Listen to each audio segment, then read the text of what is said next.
Can use that. It'll be cleaned between each and every one of you. I'll clean it the first time, and then you clean it after yourself. And make sure you clean it like you're going to kill somebody if you don't clean it. So you're going to clean it really good, get the top. This is isopropyl alcohol, that good stuff of that alcohol gets everything. This has probably been like the third time it's cleaned before we even got going, but better safe than sorry, am I right?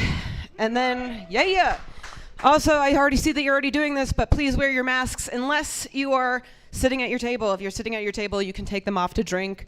You can order beers to go from the lounge. You can't drink them in the bar because the bar is closed. But here in this awesome Gem Center Art Gallery, you can drink here because I like getting around the rules because the rules are stupid sometimes, you know. Thank you. All right, cool. So we're gonna do that. Cleaning stuff is right here. There's hand sanitizer. Please use it as much as possible, you filthy comedians. I mean, I know what you do. I know what you do with your hands. Load those sweet bowls. And some people want real jobs, so they can't get that weed scent in their blood, you know, because then you fuck them up for their corporate gigs. I don't think anyone's here on a corporate gig. Nope, I don't think so. That's good. All right, good stuff. Hello, Internet. We are streaming in the Internet. So, guys, did you know that? If you don't want to be on the Internet and get famous because you're so fucking hilarious, let us know, and we'll just go blank while you talk. And they'll be like, okay, I'll go to the bathroom. It'll be really much needed if you don't want to be on screen. Just let us know. We'll take you off. But anyways, you're performing from a live audience. So if you want to get on your Facebook and like look and communicate with people and be like, hey, I just did a set. My name is LJ Sullivan. Here's all my handles, you know. You can do that and maybe people online will follow you or they won't and it's nothing. But you know what I've learned through this whole crisis is nothing matters.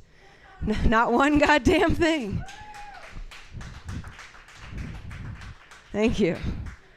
I was like, you know what would be so nice if I got killed during a rally, you know? I would be looked at as a really cool person for the rest of my life. And then I wouldn't have let my mom down, you know, by actually fucking offing myself. That's why they're like, why are you going to so many rallies? Haley, why'd you get so political? Because I want to fucking die! Apparently I need to move to Chicago or somewhere else. I don't know, but Boise is like, we're enough Nazi, but we don't shoot, you know? Which I'm glad. I'm happy. Good job, Boise. Boise kind.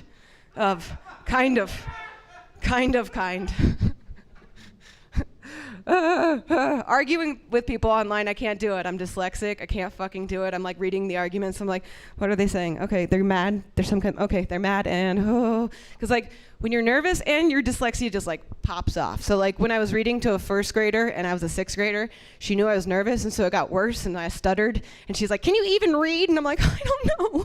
You know, and I've never been able to get past it. So if I don't respond to your Facebook fights, it's because I'm shitting myself in the corner. It's not true. It's kind of true. It's more like sweating myself in the corner. I don't literally shit, but my clothes are damp. This is why I'm so happy we'll never shake hands again. Because, man, you're my friend, but I don't want to fucking touch you. I'm moist, and I can't ever not be that way. I know I'm gross, but nobody needs to know anymore. Elbow bump is in my future, you know? Like, it's also like fucking handshakes. They were all about being masculine enough to be like, I could fucking harm you, so we're not going to screw each other over. You know? Like, fuck handshakes. You know, elbow bumps is like, I'm here for you, but respect your bubble and boundaries. Yeah. Oh, that sounds nice. Wouldn't it be nice if women ran things? Some people. Okay. That was a weird, okay. I started a company, January 2020. A production company to bring people together. Idiot! Like, what the fuck? Like, is COVID did I do something really bad? I'm not going to answer that, but probably yes. I don't know. It was really funny. Like, Reese was like, Haley, be happy. Things are going well for you. Chris Kattan. And then I was happy. And then February. You know? And then the earth started shaking. And then I was like, protest, protest. Never mind. Sorry. That was supposed to be funny. Oh, I set a good boundary with my dad. He's like, don't tell me how to vote. And I'm like, I'm not telling you how to vote, Father. I'm just letting you know if you do vote for Trump, I will no longer speak to you. And he's like, I was like, I'm just letting you know that is your consequence for your voting. He's like, Seriously, he got so mad. He's like, I'm just mad that they're trying to take my freedom away. I'm like, what freedom, Father? What freedom are they trying to take away from you? Well, they're like, I was like, Dad, also, what freedom's like wearing a mask? You have to wear fucking clothes to go outside. Like, you have liberties. And one liberty is being kind of restrained to save the rest of people. I don't know. I was just like, my dad, he voted for Bernie once, and he told everybody not to tell, he told me not to tell anybody. But I was like, fuck you, Dad, I'm telling everybody. He's like, you are always manipulated by your mom. I was like, no, I have never changed my belief system. I have fucked with him so much that he's voted for Bernie, which he said he would never do. So I'm like, who's manipulated? Dads are dumb, you know?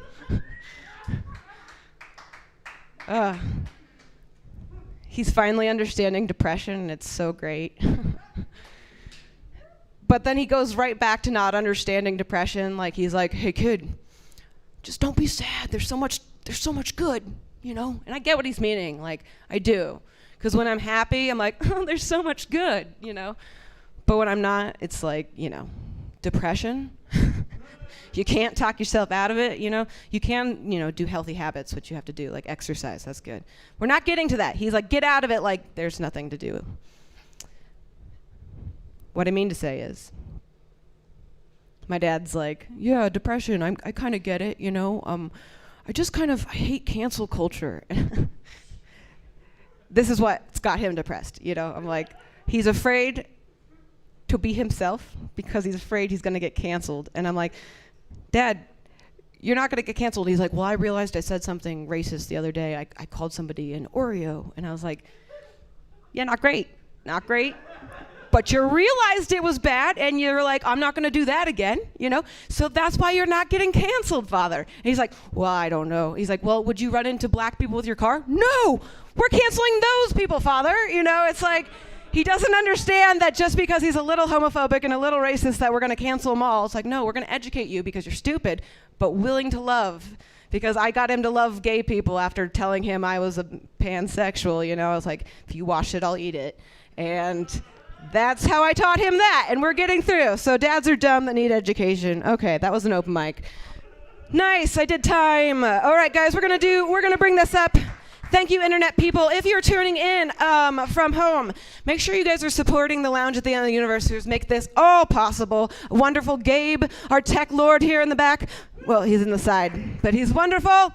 He's make this all possible. If you guys want to like help the Lounge out, you can buy growlers from the Lounge. They can deliver them to you, so you don't have to put on pants. Who doesn't? Yeah, I love this new beer delivery service. I hope it never goes away. Like, it's the best. Anyways, loungeboise.com. You go and order a growler from them. And then if you want to become a Patreon, just like $5 a month, like supporting the arts, that would be so awesome. You can find that at patreon.com/loungeboise. So, cool. With no further ado, let me introduce your first comedian coming to the stage, the wonderful Tanya Cope. Sorry. I just nailed you. I should have taken a fucking nap before I came here, but here we are. Here we are!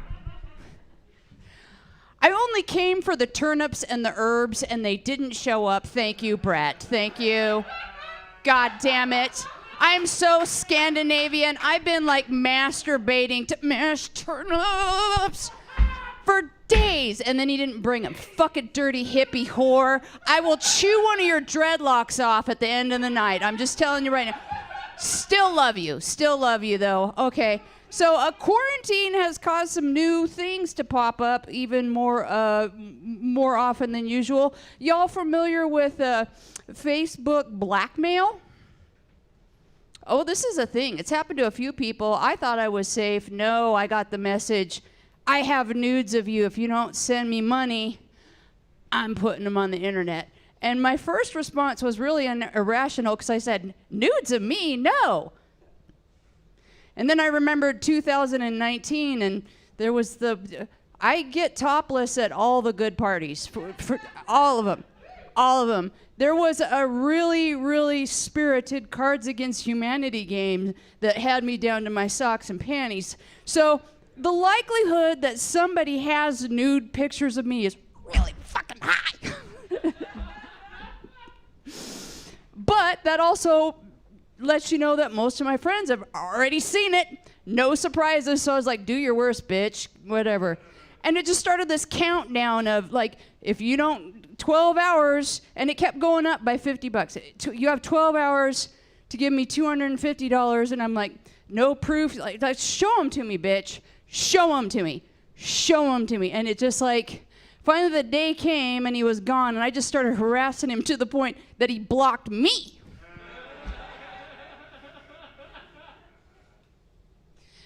Which gave me it gave me a revelation. It gave me an idea, because I am like 90% a nudist. The only reason why I don't go without clothes most of the time is purely respect out of all y'all.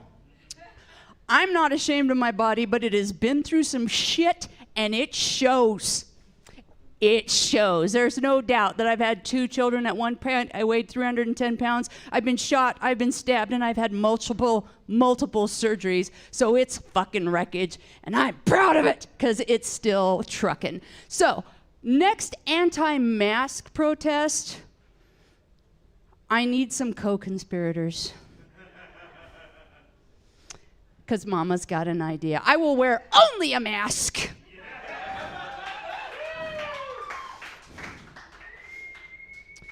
And wear a sign that says, masks make sense, clothes don't thread on me, hashtag.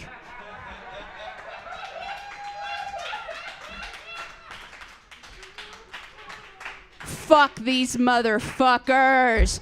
And I brought this up to a cute young friend and just like, oh, me too. And I was like, no, nobody pretty. This is going to be an act of domestic terrorism. I need pictures that make people want to drink bleach. We're talking like all the stretch marks with my... Anyways, enough of that. Anti-mask thing is going to take me to what I really wanted to talk about, Alex Jones. He disappeared for a long time, and then he cropped up at a big anti-mask thing in Texas. And I got to tell you, it filled me with glee. Because, get prepared to boo, I love the guy. And that was because for years, I thought he was a joke. I didn't realize people took him seriously. I'd watch his shit and be like, oh my God, this guy's... I thought it was like some bizarre drug-induced performance art. I really did. Because it was just like waiting. I was just like... drinking and waiting for him to get just fucking wound up and literally foaming at the mouth. And do you all remember that he was the first one to publicly promote Trump as president? And y'all wonder why we're where we're at now? The man that graced us with the phrase interdimensional vampire pedophiles. Let me say that again. Interdimensional vampire pedophiles didn't exist in the lexicon before Alex Jones said it. Was the first one to say Trump would be a great president. Oh, we're all gonna die.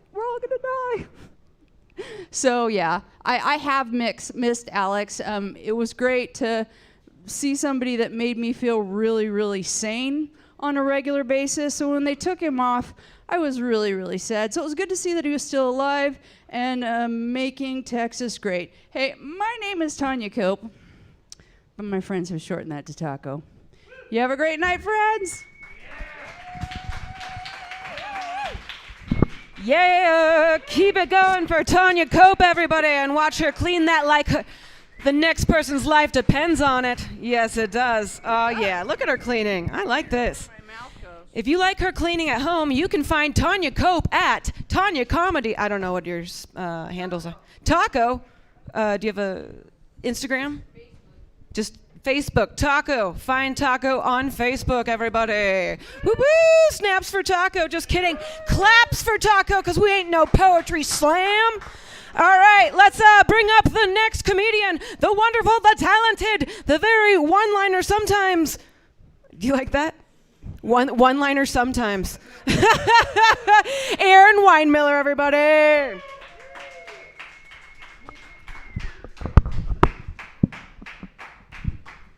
Yeah, it's me, Aaron Weimiller, or as I was introduced the first time I was here, Aaron Weimarainer. Yep, that's me, Aaron Weimarainer, you guys. Yeah, fuck yeah. Can't stop it, love it.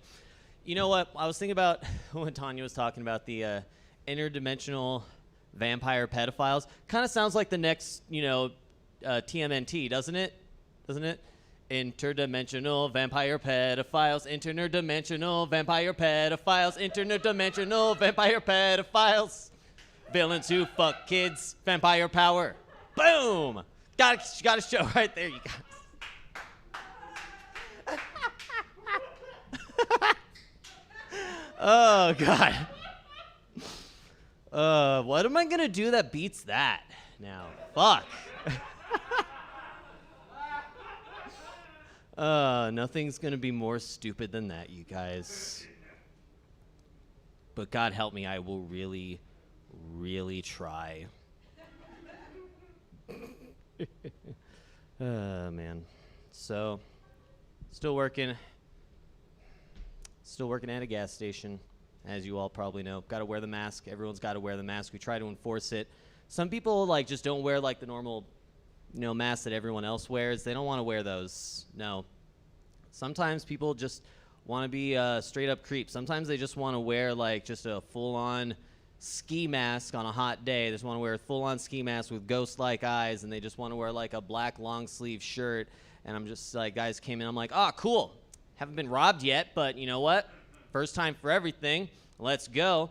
Also, I wanted to mention he's got a gun on his side, obviously, but he's also has pink, very pastel swimming trunks, and then he's got flip-flops on. What the fuck?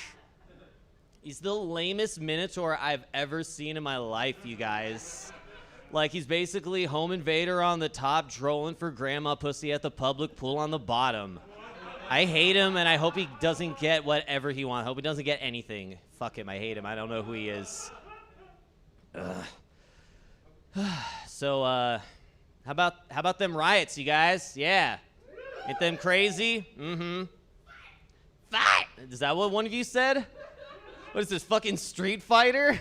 Jesus Christ. That's not what it's supposed to be like, you guys. And we're not supposed to be two people fighting, and then we're just the people in the background just going, go, yeah, yeah, yeah, yeah, yeah. That's not what we're supposed to be doing. There's supposed to be a point, you guys. I mean, I guess it's over now, right? It's all over. Racism has been solved, right? Media's told us that. We got with all the black shows on Netflix and Disney Plus, and the new Reddit app changing colors now. So I guess that means that it's all solved. No. Okay. Fuck. Darn. All right. Well, I've got some ideas. Maybe that we could try to, ease some of the tensions at least. Maybe if it's not a full-on resolution to this. I got some ideas, you guys. I got more than one. Everyone's saying, the numbers of black people being murdered by the police is just way higher than it is, with other races, even with white, everybody. And, and I believe that. I think it's very much higher. I think I have a solution for that. I think cops need to start killing more white people. And I mean in waves, you guys. We need to do it quickly. We need to get those numbers up and even very fast, or else they're not going to think we don't care, okay? No, you guys don't like that idea? Oh my God, who would have ever guessed? All right, that's why I got more than one idea. Okay, all right, so solution 2. Cops need to stop killing innocent black people more. Is that one work too? Oh my God. What a great idea. No one's ever thought about that. Ugh. Either way, either option 1 or 2, cops aren't going to like either one of those two. They're going to hate it. They're going to hate it if those are the only 2 things they got to do. They'll just be like, well, why don't I just quit my job then? I'll be like, oh my God, there's a third option. I didn't even think about that. Fuck yeah. Yeah. Man, this job, my job right now working at the gas station definitely makes me more susceptible to possibly getting infected. I know my old job working at a call center probably way less likely to get infected, but I fucking hated it, you guys. Hated that job more than anything. I tried to have fun with the job from time to time, you know? Like sometimes when you get positive reviews, like you could like just write whatever you wanted. And, you know, sometimes I try to have fun. May or may not have wrote some ridiculous stuff. I may or may not have tried to rewrite the DuckTales theme song into an old-timey Civil War letter to his wife. May or may not have sounded a little bit like this. My dearest and beloved Daisy, one could only compare life in the town of Duckburg to that of the chaotic and destructive forces of that of a full-blown hurricane.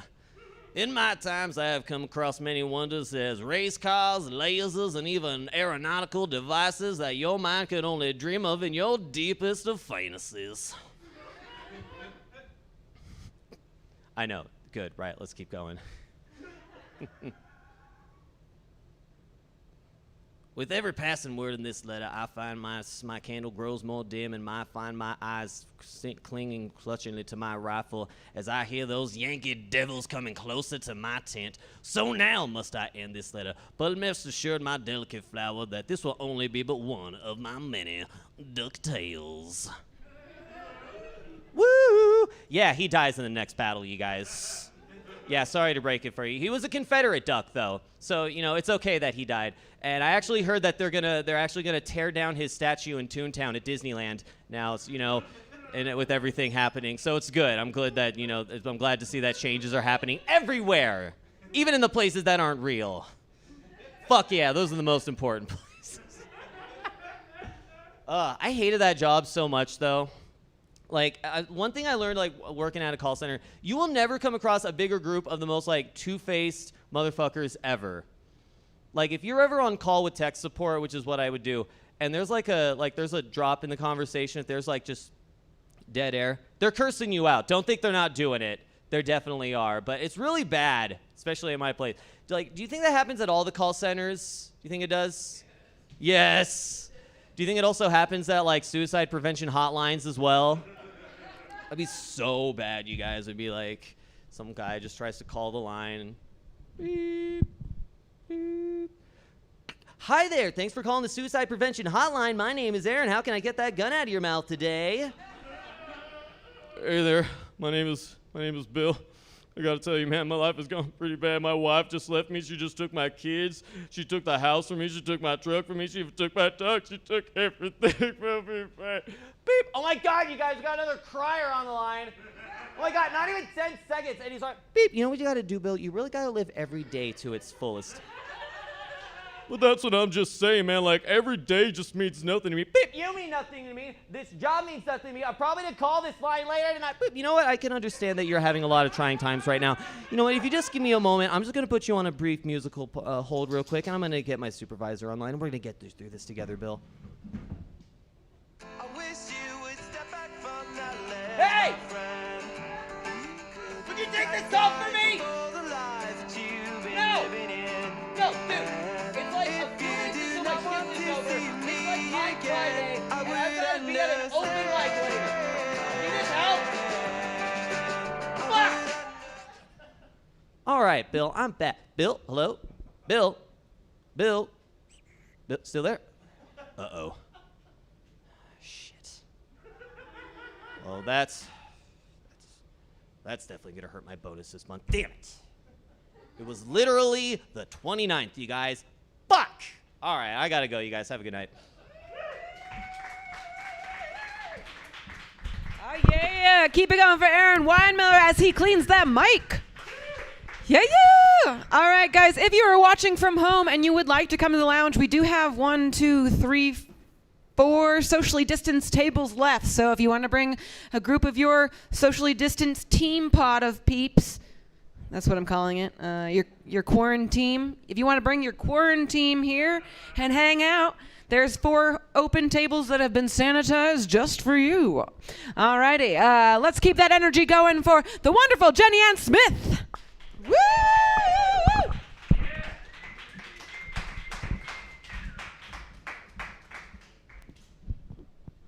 So everybody knows that Boise's a nice place. Everybody says, yeah, you're Boise nice. Last night I met one of our fine citizens, and that citizen wanted to make everybody feel comfortable. And I could tell this because this particular gentleman had on his truck both the American flag and the Confederate battle flag. I'm sure that was meant so that everybody would be comfortable, everybody would be included. I think he probably should have also included the Russian flag so that our President Vladimir would also feel welcome, but you know, you leave a few people out. So this gentleman was driving down the street, and he gave me this great shout out. So he's coming down the street, and I look over. Well, I should say I was kind of looking up about like this because the wheels on his truck were about 10 feet around. But in any case, he leans out of his truck, and he yells, "Queer!" I've never felt so seen. He was just trying to make me feel comfortable, I'm sure. Saw right into my soul.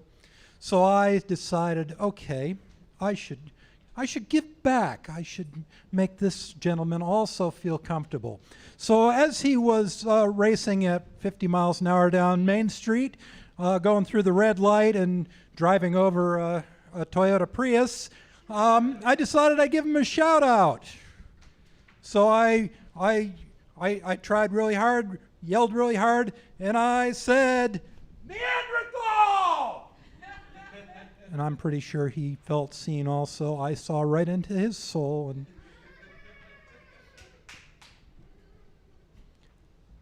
I recently sent my first tit pic. I mean, if guys can send dick pics, I can send tit pics. I know you're kind of looking and saying, "Are you sure?" But I'll tell you, in the right lighting, you can tell. So I sent this tit pic to just a random individual. I had no idea who they were. Now, apparently they had some warning beforehand that I was going to send it. But and I didn't just use some cell phone selfie. I decided to have it taken professionally. So I went off to St. Luke's Glamour Boutique and had it taken. Now I show up at the location, and I see this is going to be a little bit more of a ordeal than I had expected. It seems that they have a dungeon there, and I got led down into the dungeon, and the dungeon mistress tells me, "Okay, you need to take off your shirt." And then she starts a little fondling of the breast, and I say, "Well, this foreplay isn't bad. I can deal with this." But then she brings out the clamp. So I see it's going to be this kind of machine bondage sort of thing. She says, "Okay, put your breast in here." Now you have to understand she's got this special high-tech clamp, and it actually has a little readout on it, and it gives 3 digits in LED lights, and then says LBS for pounds after it. And she starts the clamp, and I watch this thing go up to 250 pounds.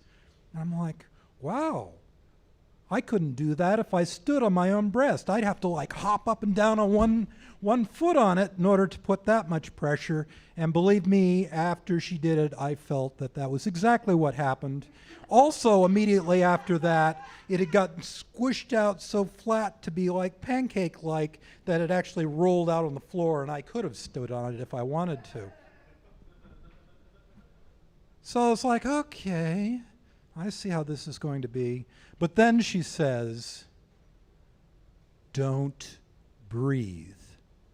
I'm like, I don't know. I'm not into this asphyxiation bondage stuff. I think this is going a little too far. So I'm like, okay, how do we get out of this? What's the safe word? What's the safe word? Oh, I can't remember the safe word. Then I think a little longer, and finally it comes to me, and I confidently say, "I don't have any health insurance." She stopped immediately, shut the whole thing down, said, "Put your shirt back on," kicked me out of the building. And that's how That's how you get out of those creepy situations. I think that's all I have. So thanks for listening, everybody. I'm Jenny Ann Smith. You can find me on Facebook. Alrighty, find Jenny Ann Smith on Facebook. Yes, if you wouldn't mind just cleaning that up. Wonderful, wonderful. So yes, if you are tuning in from home, we do have a couple more tables here. Just 1, 2, 3 in the back if you want to join us for some laughs, quarantine laughs. Well, they're not quarantined, but they're, what is it? Social distancing safe? Yeah. I really, honestly, like, this is how comedy should always have been. Nobody wants to sit by themselves when you have a full thing. You're like, can you please sit by, no? Okay, all right, fuck you, all right? So this is great. So, like, you can see each other and laugh, but, you know, no elbows, no touching. But also I know it's kind of hurt a lot of people for coming out to comedy shows, because I swear to God, it's like one of the date night rules that you must fondle your spouse if you go to a comedy thing with them. Because, like, have you ever watched a comedy show from the very back row because you're poor? You see everybody fondling each other, like, laughter. Haha, I can't be funny, but this guy is, right? Right? But I know it. Yeah, that's what you use it for. All right, guys, we're going to keep this open mic rolling along. Please welcome your next comedian, Ethan Catt.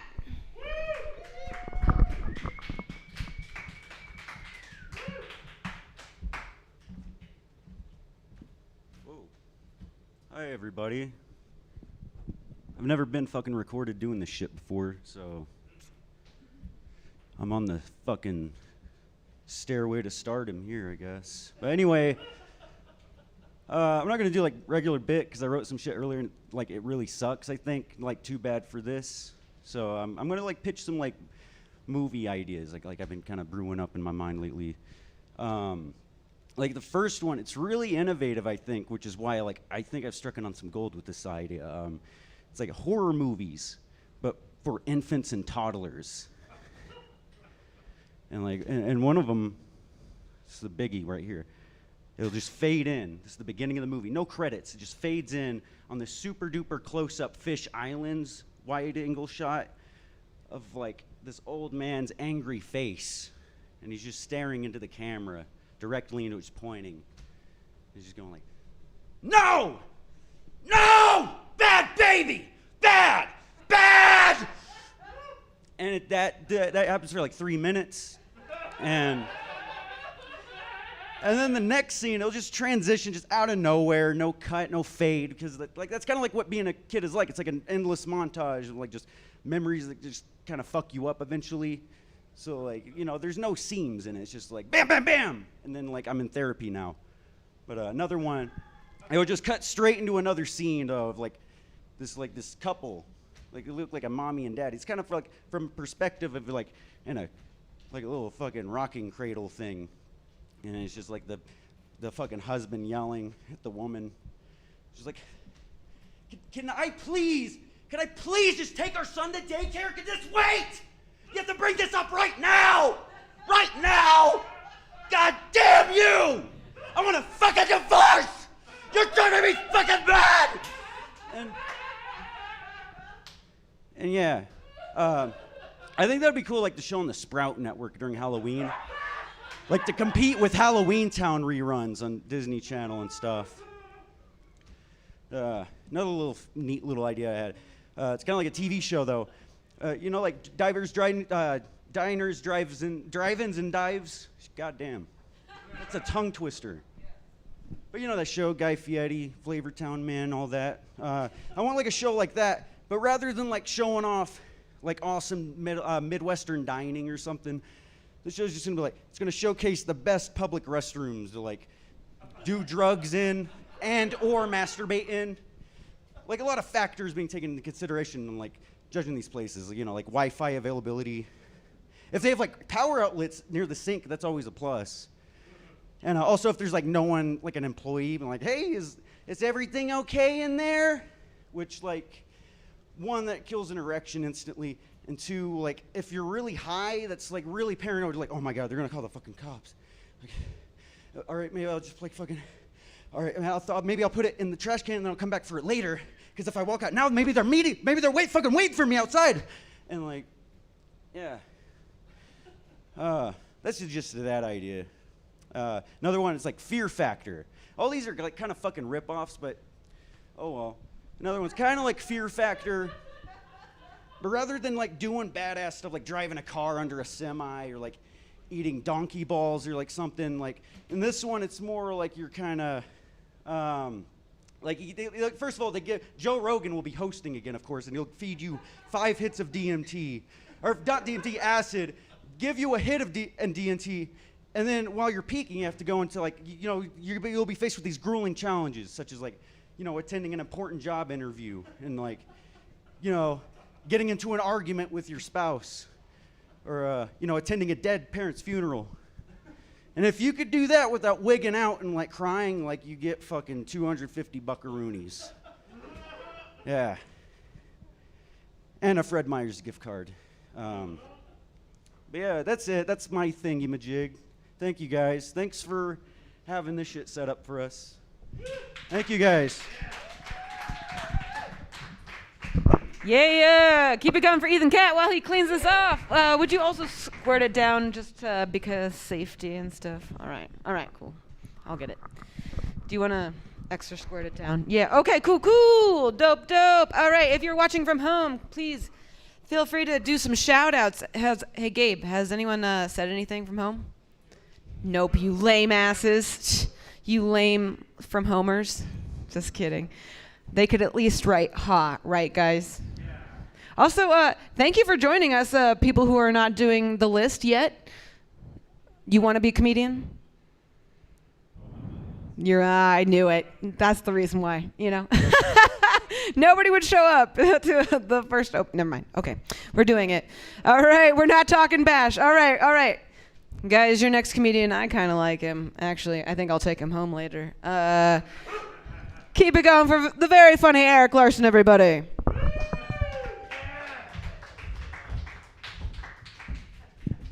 Hello. Yeah, I don't know. I haven't written anything new, so we're going to do a choose your own adventure thing. Most of you have already heard my jokes. Do you want to hear about Nazis or salad? Salad. You've picked the grosser option. So, anybody here into salad? That's a new character I'm working on. His name is Stanuel.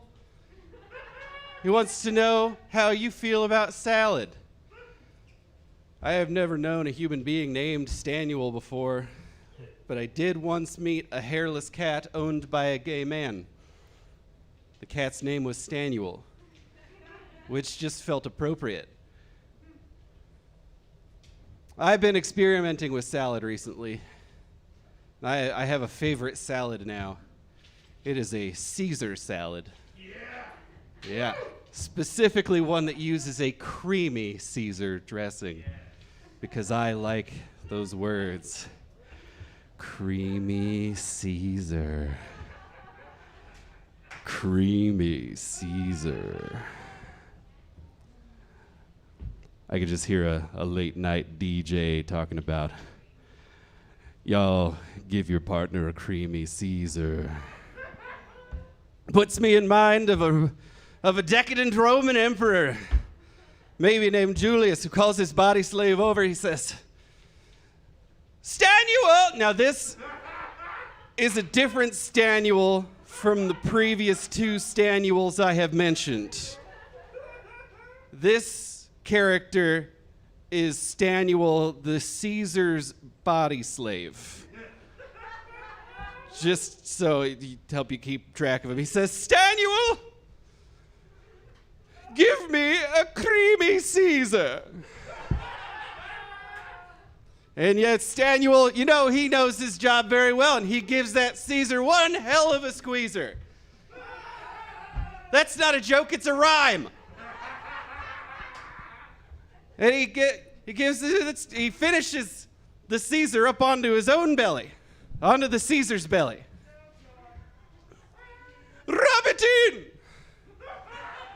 Give me a creamy Caesar.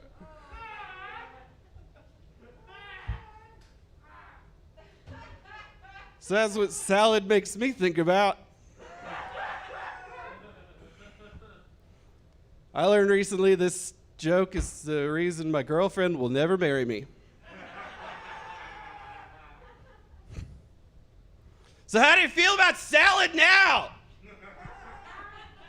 That's another character I'm working on who wants to know how you feel about salad after you heard that joke. And his name is Stanuel. Because why wouldn't it be? This is a fourth Stanuel, to be clear. This is neither the one who wants to know how you feel about salad before the joke, nor the hairless cat, nor the body slave. This is a fourth Stanuel. Why did I make up characters to ask you those questions, you're wondering, of course. It's because I don't give a fuck how you feel about salad!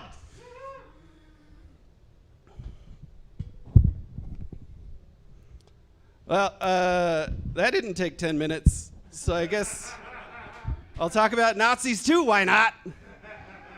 It seems they're culturally relevant again. So,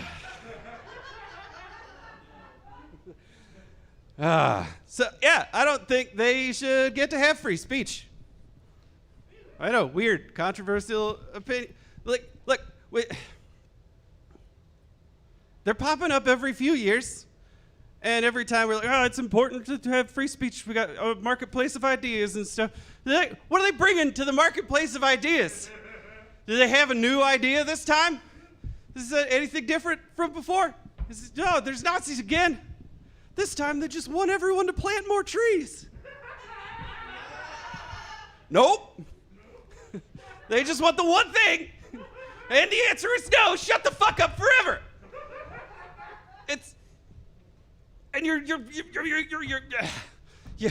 The things you think are problems aren't problems, and your solutions wouldn't even fix the problems that you have. It's like we're in a math class in college, and it's math you took before. It's like algebra. It's math you took in high school, but you're a non-trad student, so you forgot that shit a long time ago. And now you're trying to get your Bachelor of Arts in English.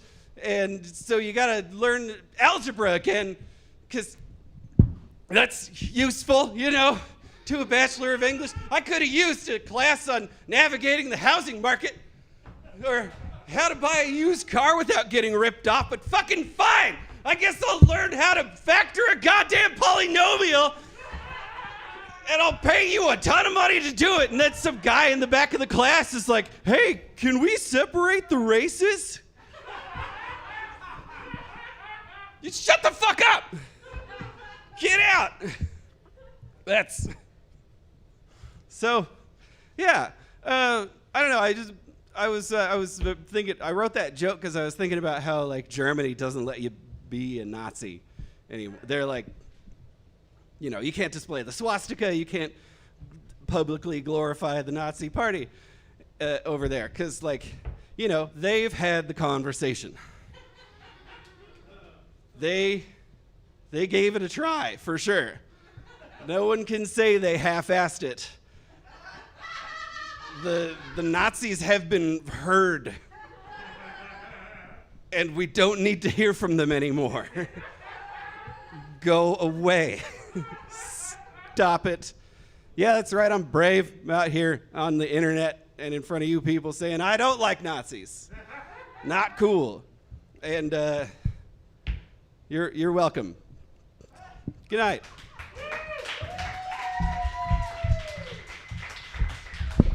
Eric Larson, everybody! Alrighty, if you want more Eric Larson, you can find him at Dumpster Wizard. That is his handle. I know it because it's funny. All right. Thank you, Eric Larson. All right, guys, I just wanted to let you know, if you love the Lounge and the Blue City, the one who are putting these together, please follow the Blue City artists on Facebook and Instagram, and then also follow the Lounge at the End of the Universe on Facebook and Instagram. Woo! Because y'all want to follow us because we're going to do another streamathon, those cool things where it's the future, it's not telethon, because who watches TV? We're watching internet now, am I right? So it's a streamathon. We're going to do the Coronathon. It's going to be 12 hours of streaming to raise money for the lounge so we can keep doing stuff here because everybody else is giving up on us. Woo! Except for the lounge. Except for the lounge. I really should write slogans, right? Everybody's giving up on us. Very catchy. Or true. I don't know. One of the two. We're going to keep this ball rolling. Your next performer coming up, I love him so much that I helped him with a film project that was very fun. It took like 12 hours to get set up and then 10 seconds to film. Well, maybe like 25 minutes to film, but it's worth like the length of the video is going to be like what? 10 seconds?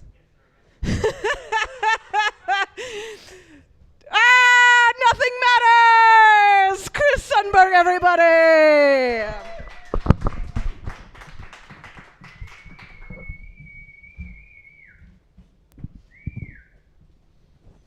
You know, in Germany, both the please and the thank you are pretty.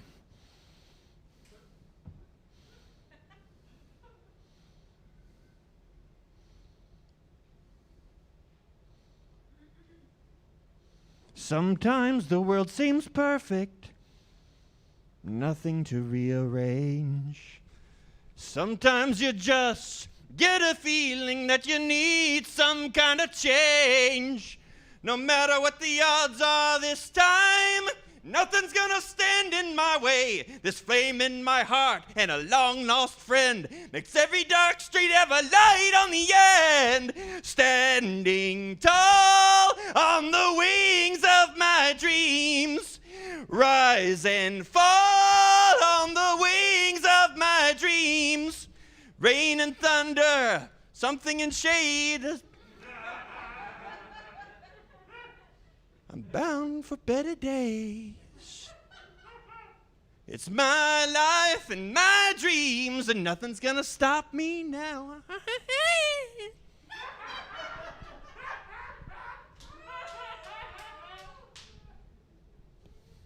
That said, I'm gonna need about 20,000 volunteers, 30,000, I don't know, whatever statistically significant. And if we'll round up, don't worry. Any volunteers? Right, okay. So what I need you to do is, during this next election cycle, turn off the audio, play that song instead. Go over the transcript afterwards and see if you missed anything content-wise. Right? I'm not here to make jokes. I'm here to plant seeds. Work with me.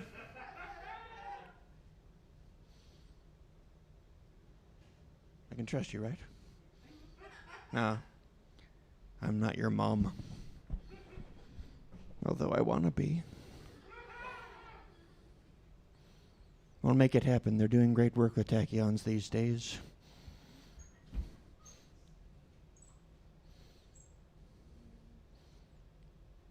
Now you can lead a horse to water, but that still won't make your father love you.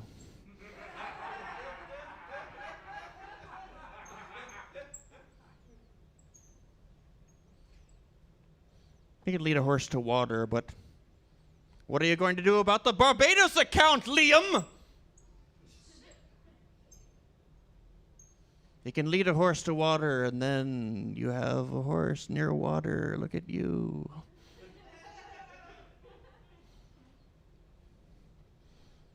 I need an actual physically present volunteer to stand with me, socially distant on the stage, handle things of an unspecified nature.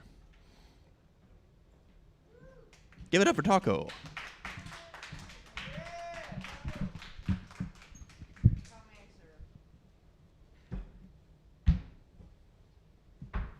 Right. We all know your name. We just saw you. Would you please examine these cards, confirm that it is an unsealed pack?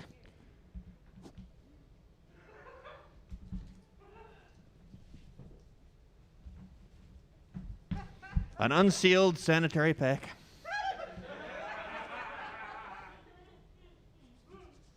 Those cards have been opened before, yes? Oh, don't take them out! Everybody gets ahead of me. I'm going to have to figure out a way to do that. Because I'm supposed to say, all right, you confirm that it's unsealed. Could be anything in there. Open it. And it would have been more funny, but you just...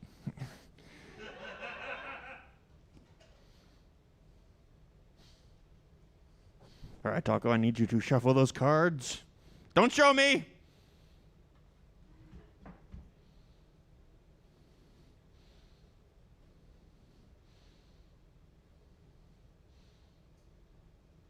Whenever you feel the spirit move you, you're done shuffling.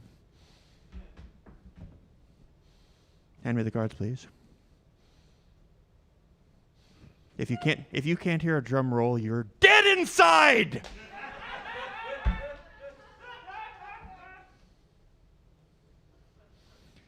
Pick a card, any card.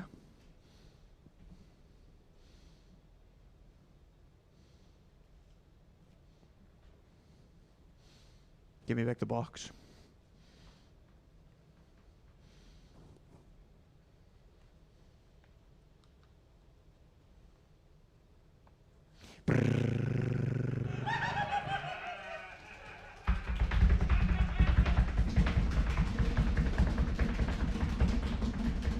All right.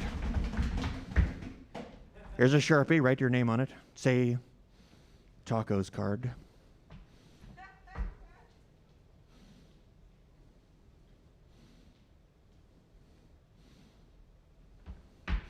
Sharpie, please.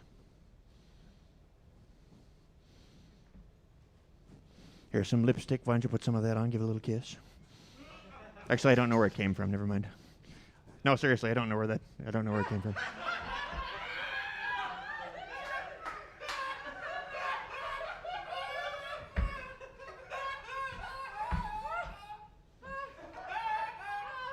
Who just puts lipstick in somebody else's bag?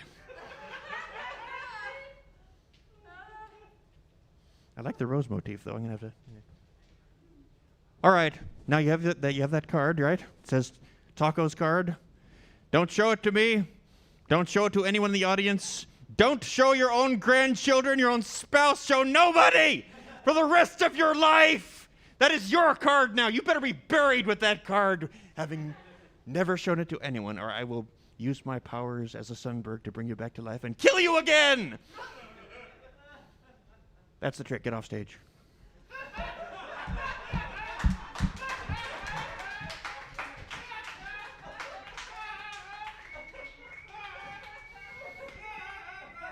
You can lead a horse to water because you're a leader and I believe in you.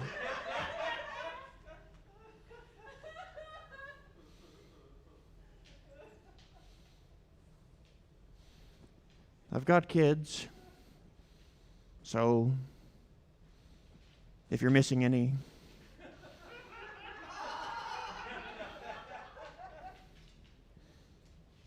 that's where they are.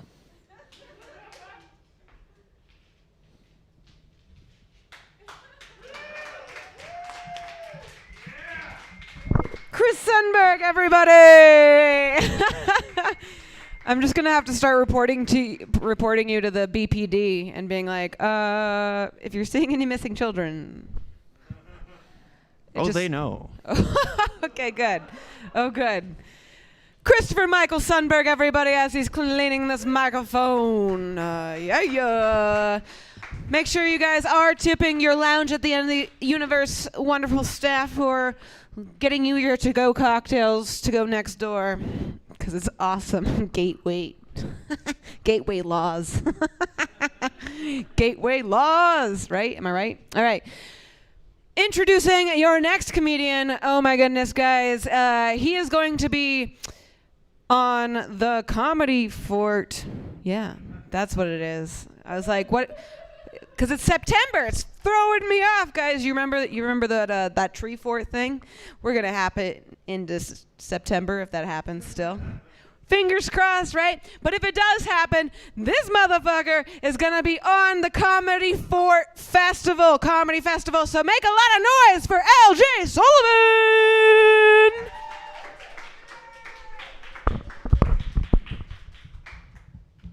I love how now it's like, if the world still exists in September, he's gonna be doing some impressive shit. Yeah, man, tonight is not a material night for me. It's my first night off in like a week, and it's just one of those days where it's like I didn't realize I had some Chinese food on my shirt till I got here. So it's just one of those, you know. So we're just living on the riff here at the lounge at the end of the universe. Here we are, the place where space and time meet and become a singularity. That's where we're at. It's been fabled throughout science, metaphysics, physics. It's a lost city of Atlantis, and we use it to tell piss and shit jokes.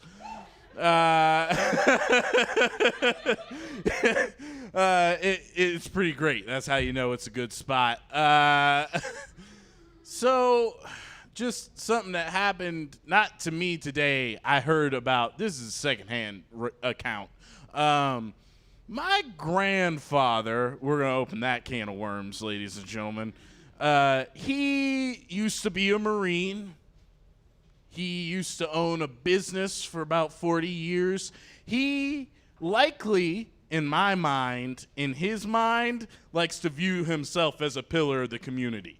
He likes to be a part of what's going on, you know?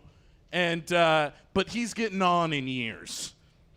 He's got dementia, and that might make you feel bad for him, but I want you to remember that this motherfucker was born in the 1930s. So he's racist. Now, karma's been hitting him pretty hard for about the last 20 years because his only 3 grandchildren are mixed.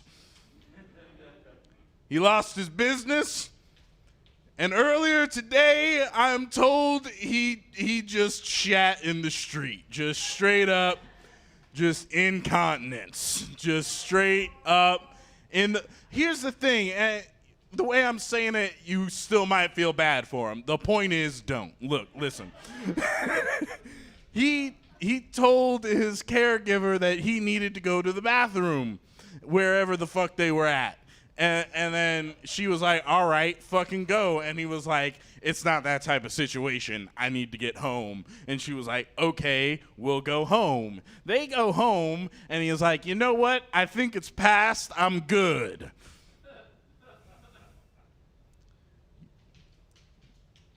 He's 80-something.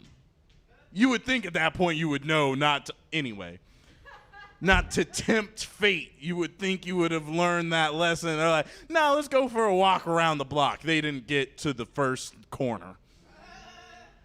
I'm told this man who, again, I want you to remember this, likely for many years prided himself on being a pillar of the community. He played golf. Like, this is the type of motherfucker we're talking about. Like, he was in country clubs and shit. He likes to think of himself as important. This man dropped trow on the sidewalk and just, I'm told, I wasn't there.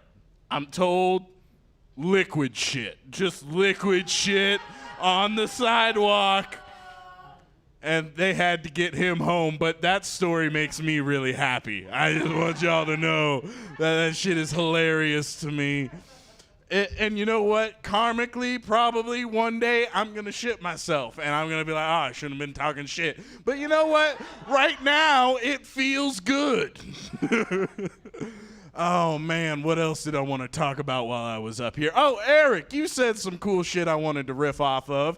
That whole thing about the Nazis and the freedom of speech and that they shouldn't have it. I agree in a sense, in a more roundabout way. Because here's the thing. Most people don't understand that freedom of speech is indeed you're free to say anything. But understand that it's one of the few actions that you're allowed.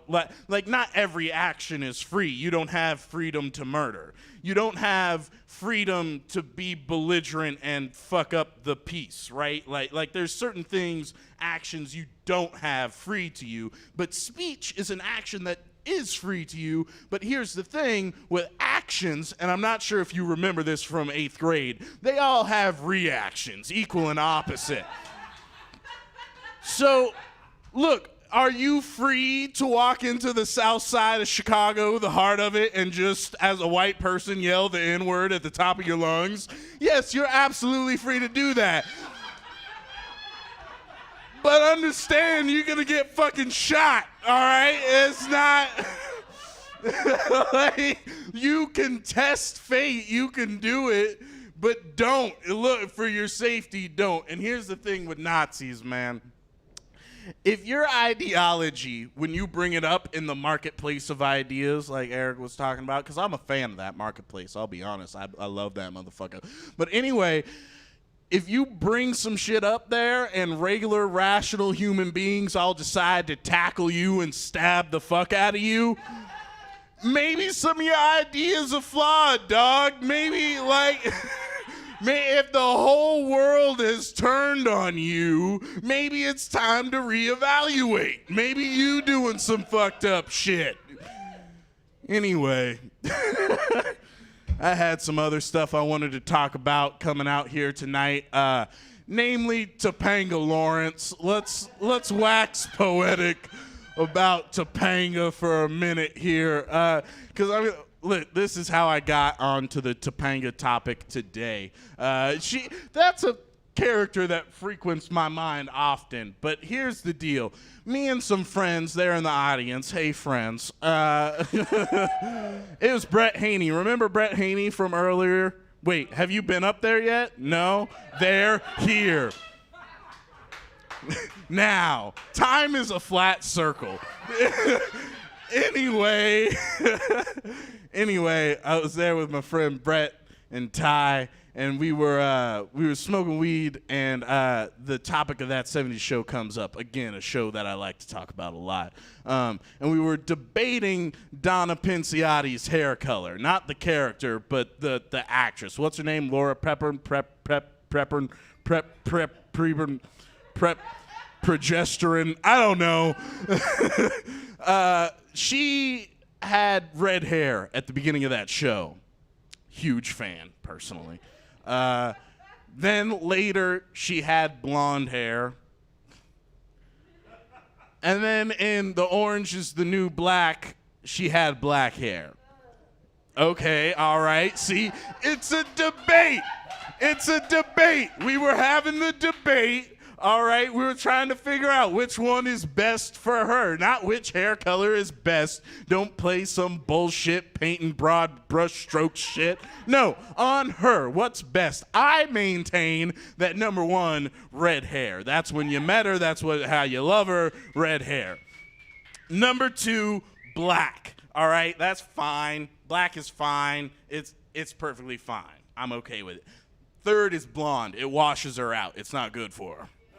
Yeah, see, you all agree. Yes, thank you. Yeah. She's too fair. She's too fair to go all the way blonde. Point is, after I was thinking about one sitcom, my brain jumped to another, i.e. Topanga Lawrence. Let's get down to business. You forgot that that's how this whole thing started.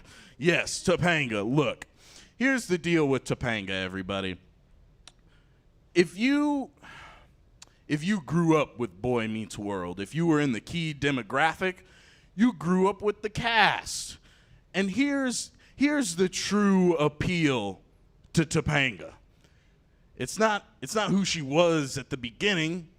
It's who she turned into. It was a full character. It was good writing, really, is why she's awesome. But also, obviously, she's hot. She grew up to be hot. But also... she started out as this free-loving, like just whatever sort of hippie girl, like that was her character as a youth. And then over time, like you started to see her like separate from that and her hippie weird family and start to be like, no, I care about like I want to get into college and stuff. And so then she was really becoming more of a boss-ass bitch in her own right. And then she went to college. And got a job in New York. That's how the whole show ends, is she gets a job. Anyway, the point is she went from having an identity somewhat of a flawed identity because she was pretty weird. She had an identity shoved upon her as a child, and then you got to watch over the course of about close to a decade her shed that identity and form her own. And that's why I maintain that Topanga Lawrence is hot as fuck. Anyway, thanks for coming to my TED Talk. I've been LJ Sullivan. You can find me on Facebook, Comedy Crazy LJ Sullivan, or on Instagram, That Fucking Guy LJ, or on Twitter, That Fucking Guy. Thank you. Woo! Yeah, yeah. Keep it going for LJ Sullivan as he cleans that wonderful mic. And my podcast, That Fucking Podcast. Yeah. Have you guys heard of that fucking podcast? We're not going to do that. I tried, and it really worked that one time. It does really only work that one time. Yeah, I know, but it's a good fucking podcast. What podcast? That fucking pod. Shut up. All right. Fuck off. LJ Sullivan, everybody. Alrighty, let's keep it going. You've all seen him before. You know that guy before. Oh, wait. You know that guy after? Brett Haney, everybody.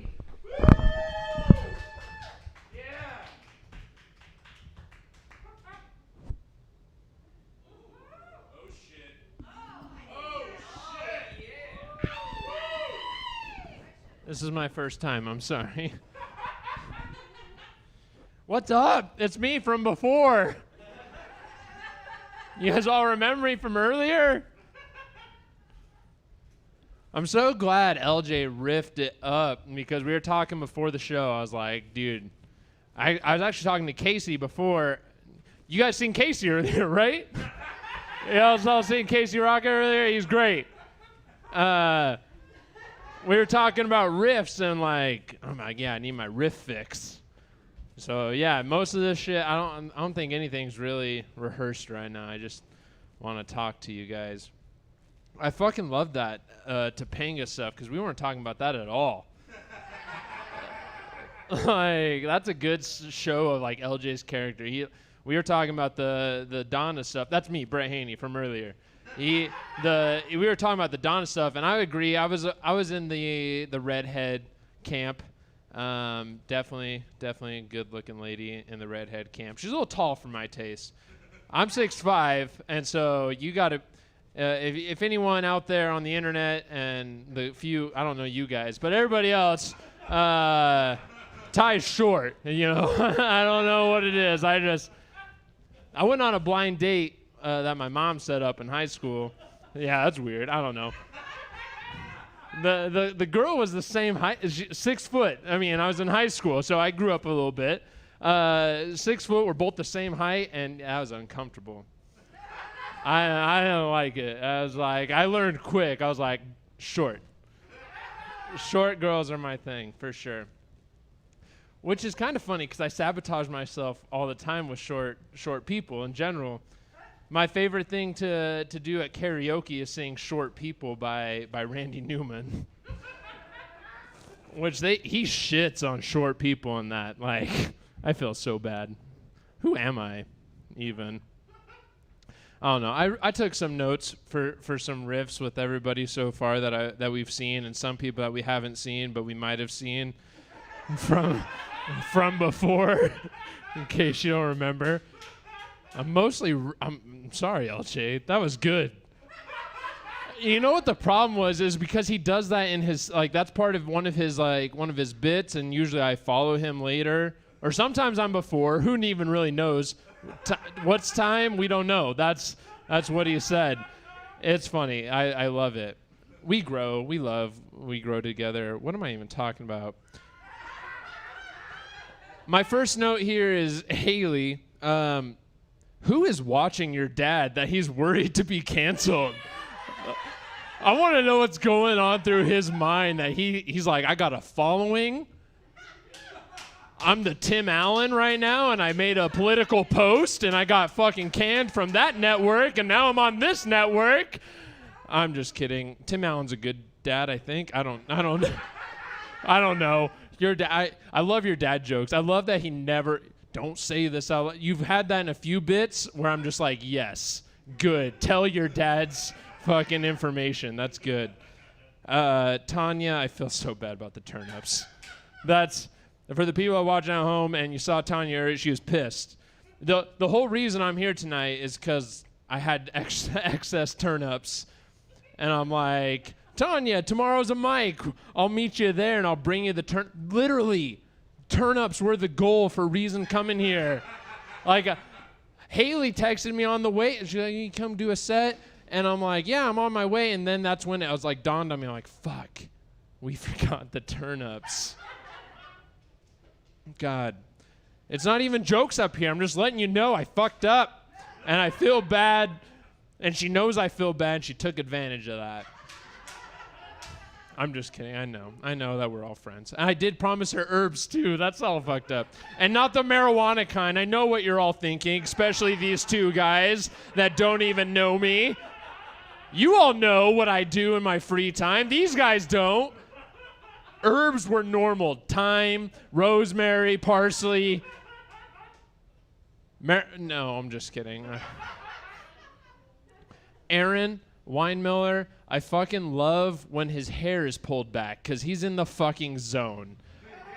I know when I see Aaron Weinmiller with his hair fucking pulled back, I'm like, I'm prepared to laugh really hard. When he lets his hair down, I know it's like stuff he knows, but I got to give him props. When I see his hair back, I'm like, man, don't let your hair down, right? That's a saying. I don't know.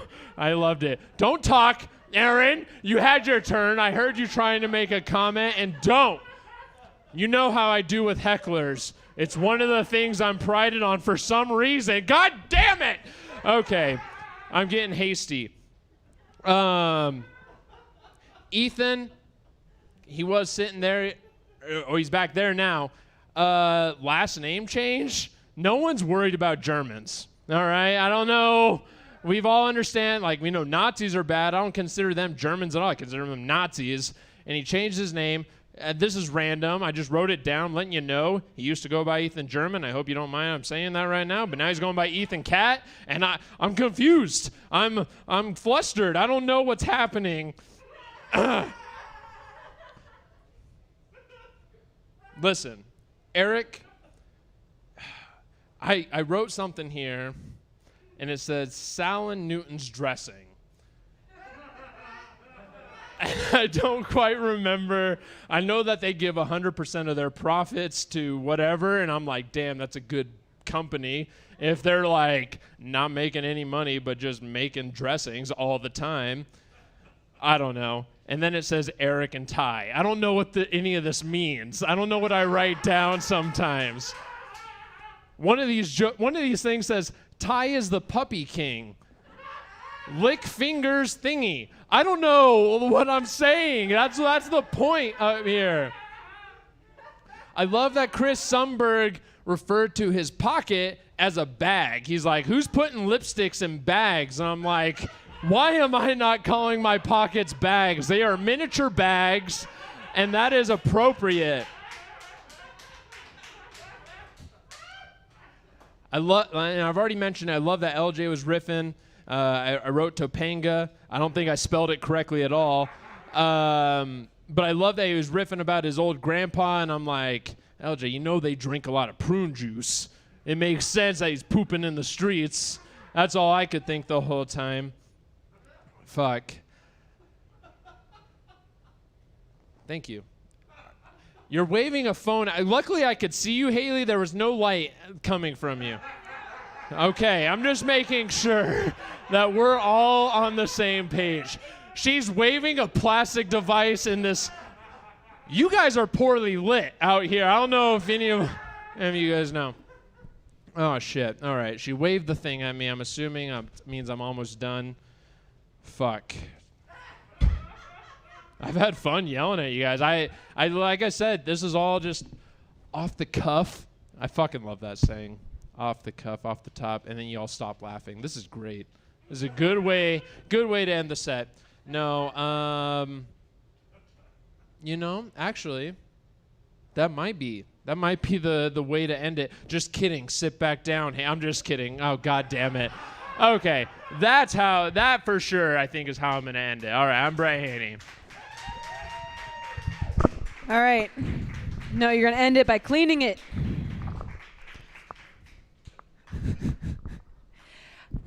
Yes, I flashed a no light at you, but you understood what it meant. So I don't know why you have to call me out, bro. I have to hold a dog. Well, now I've got that covered, so. That's just another button of lighting. Do you really need that? No. God, just another white cis man wanting short ass bitches. Just kidding. I get it. I want a man taller than me because I'm definitely going to talk down to him, so he has to have the extra backbone for me to be in the relationship with him, you know? I get it. I get it. Does she talk down to you? She should. Because, God damn it, Ty is the puppy king. And she got all the dogs in line. All right, let's keep this going for the wonderful, the Dairy Talent. She's actually going to feature here, not this weekend, but next. Keep it going for Beth Norton, everybody.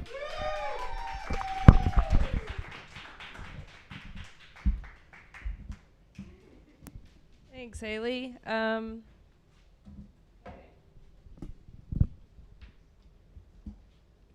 I wish I would have known there was going to be an easel here, because I would have printed up my set on a big canvas. I would have painted it just for tonight. Because what else are you going to do with the day? You know what I mean?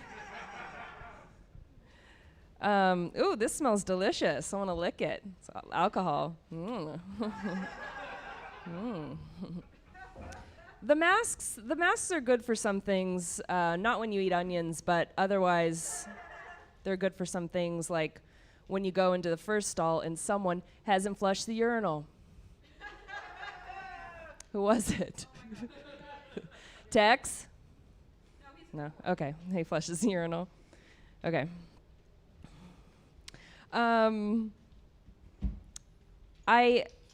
Okay. Of all the things that we refer to as a baby, I think that baby carrots are the ugliest.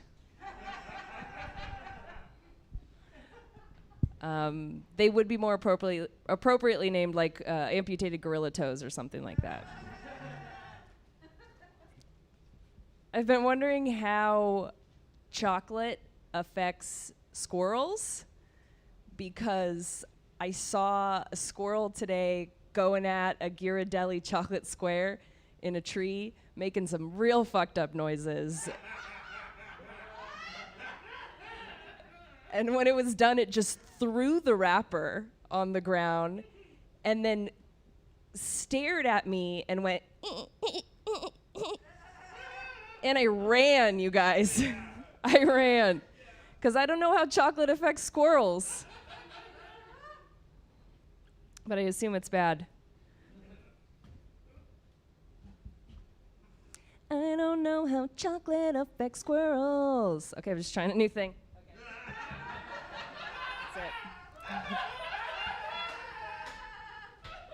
Just working on stuff.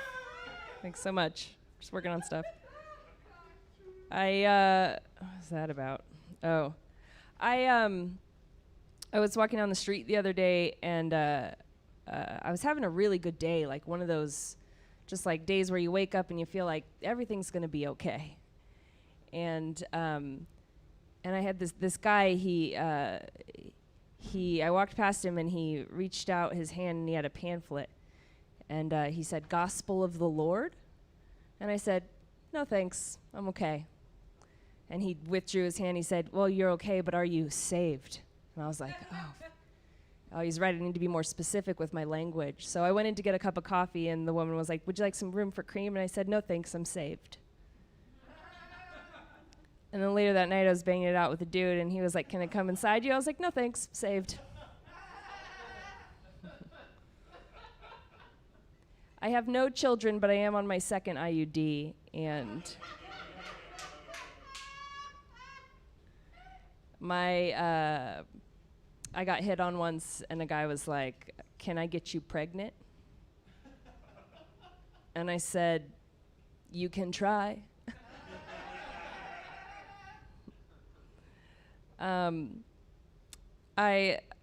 the guy I'm seeing right now, when we first hooked up, he was like, I just want you to know that my mom is the most important woman in my life and always will be. And some women have problems with that. And I was like, I don't have a problem with that. I don't mind coming second to your mom as long as you don't mind coming second to my cat. Okay.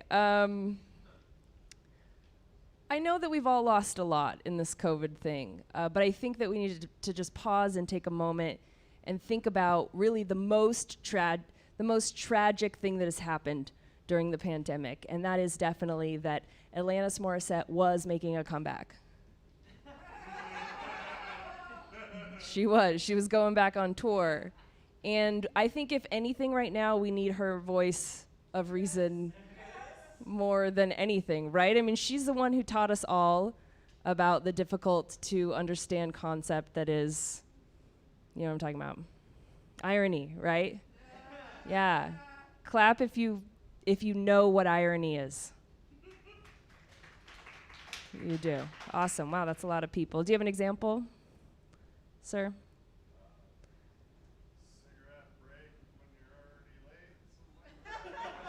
Okay. That's just a lyric from the song. So you think that song is ironic. Okay, so you think those situations are ironic. Who here thinks that those situations are ironic in the song? Like Jeff over here. Who thinks? Anybody? A couple people. Okay, so we have some misgivings about irony. Let's clear it up, okay? Let's just get ourselves primed for Alanis' comeback, okay? We need to get on her level, Jeremy, okay? I want to get it right one of these days. Okay.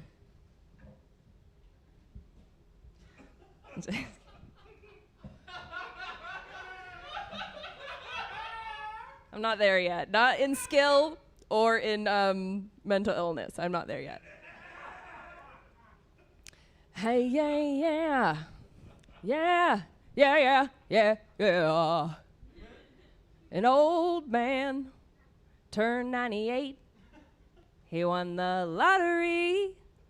Died the next day. All right, he was 98. Pretty sure he was going to die. Why is he still playing the lottery? Oh, wait. Oh, fuck. Okay, this is why I'm practicing this.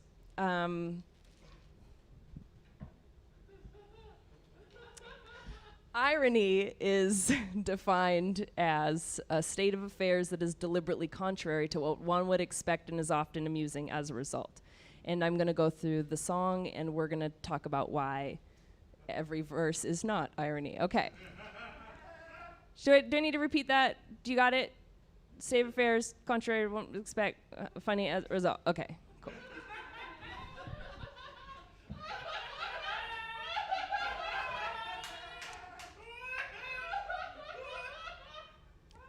It's a black fly in your Chardonnay. Gross. It's a death row pardon, 2 minutes too late. Pretty sure nobody on death row is expecting to get pardoned. And then when they don't, they're like, amusing. Okay.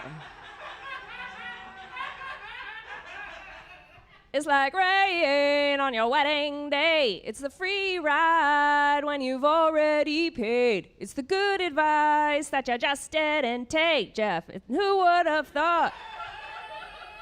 It figures, which was always a weird line to say. Let's get one thing straight, that entire chorus, minor inconveniences, okay? You plan a wedding in the rainy season, you make contingencies. Moving on. Second verse. We're going to go through the whole thing. You guys can sing along if you know it. Mr. Play It Safe was afraid to fly. He packed his suitcase, kissed his kids goodbye. He waited his whole damn life to take that flight. And as the plane crashed down, he thought, well, is it this nice? And isn't it ironic? Nope, not ironic. He was a little sarcastic there at the end.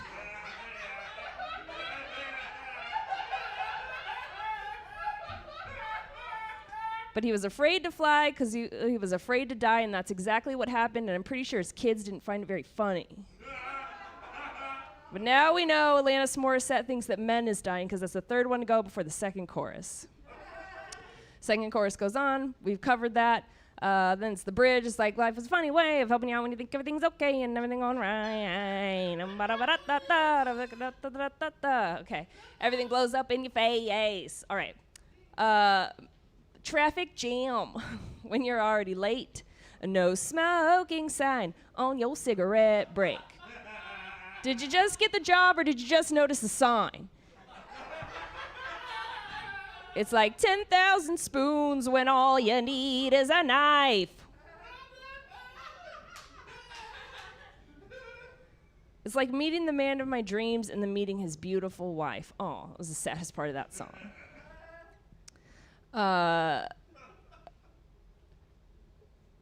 It took me like 4 months of singing this song to realize that Alanis Morissette wrote a song entitled Irony that was about a state of affairs that was completely unironic, which makes that song ironic as fuck! Yeah, Alanis Morissette! That's it. I think that's my set, right? Beth Norton, everybody! Yes, she is going to be featuring for Dwight Slade, which he's actually going to make a surprise performance here tonight, so make sure you stick around. Alrighty, yeah. Ooh, I like how Beth cleans. She does it right. I don't touch it afterward. I know, right? Hey, Tex, come back down here. All right. Thank you, everybody. Ooh. Did I scare my dog? I think I did with my words. Okay. All right, guys, your next comedian coming to the stage. She actually hosted the Ramapong mic, which we all loved on the late night Tuesdays. Keep it going for Kat Lizargo.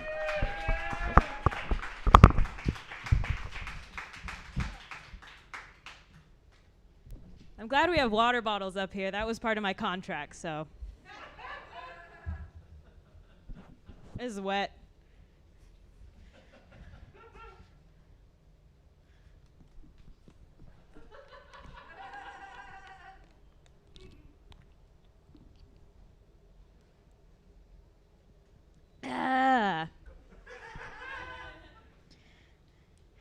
There's a lot of negative things about quarantining and social distance, but I don't want to kill myself, so in a attempt or in a very nice thing that my therapist decided to get me to do, I'm going to name off some things I found positive about quarantining and social distancing.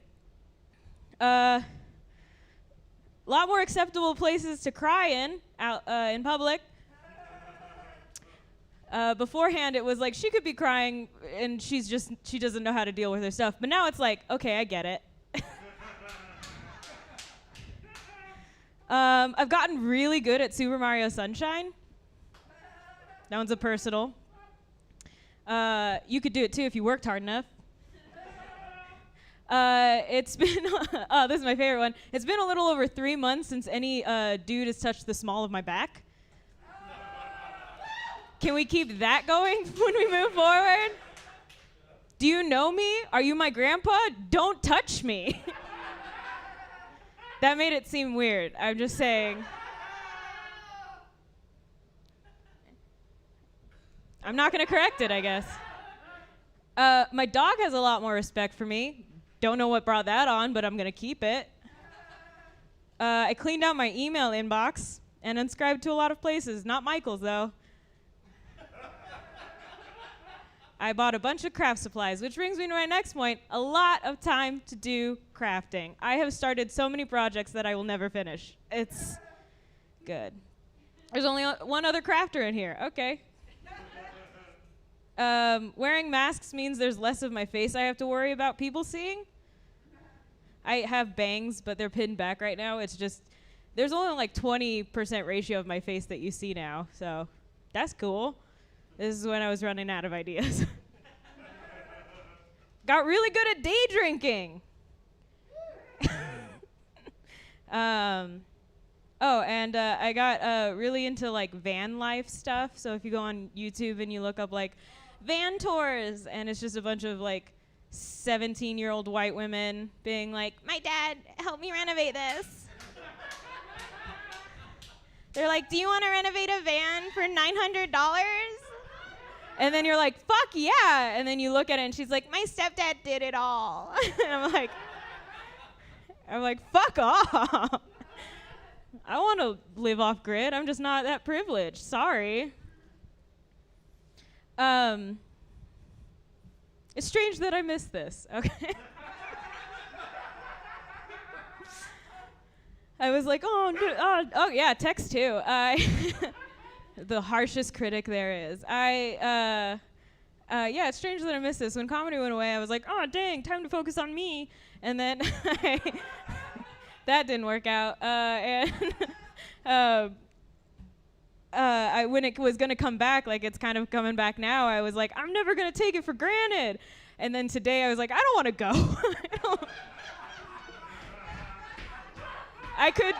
I could stay home, run a bath, hang out with my dog. Like, am I having that much fun here? Debatable. I also had the opportunity to step back and look at how much like comedy is so fucking dumb. Guys, it's the dumbest thing. I knew this before, like I had a whole rant about how it was like so dumb to do comedy or whatever, but now I know like it's just ridiculous to, I mean, have you ever written a joke and then you got up here and you sound like an idiot like I just did? You wait all day for this. I waited all day. I had the day off, but this is all I thought about all day. Okay. You ever write a joke at 3 a.m. after watching crime procedural dramas for 10 hours and you're like, this is gonna make me famous? Like there's not 10 other comedians with thousands of crime procedural dramas jokes. I wrote it and then I didn't look at it before I went to an open mic and I was like, I'll just read it off my phone because it's that good. It wasn't. I read ahead before I said it out loud and I was like, well, I'm already halfway through and no one's gonna laugh. And they didn't, so that felt good to predict the future. Thought I missed like talking to people too, and then Jack Turnage tried to neg me, so that went away real fast. He just like inserted me into a conversation that I was standing far away from for a reason. And then he was just like, hey, who does that shows? Who does the shows? Who does the shows in Nampa? Who does those shows? And I was like, I don't have any time to say I don't fucking care. And after 5 seconds of that, he just turns around and he's like, oh, Gary Weaver, got it. Thanks, Kat. And I was like, I hated everything about that interaction. Young man, wear a mask. He hasn't been back since that happened, so maybe I got to him. I also don't miss after like a dude does 3 mics, he comes up to me after the show and he's like, here's what you gotta do. Those might be related, whatever. Of course I miss the attention, that's fun. Text, was that text? Sweet. He liked it. Let me just mark that down visually. What else was there? Sorry. Miss the attention. Okay, I guess that's it. Oh, I also miss the consistent way that like comedy made me feel and look at the world, because it helped me look at the world like it was one big joke. Like every negative opportunity or like negative thing that happened was like an opportunity for like 5 minutes of new material. Now it's just like, wow, this is sad. Yeah, before I could get up here and I could be like, I want to kill myself, and everyone's like, ha ha ha. And then I go home and I do it in front of my dog, and he's like,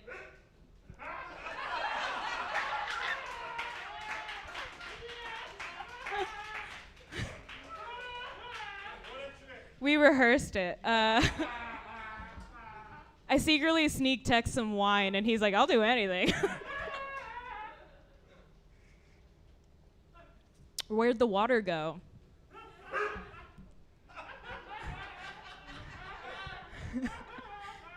Keep it going, Tex. Maybe I'll throw in a little ketamine.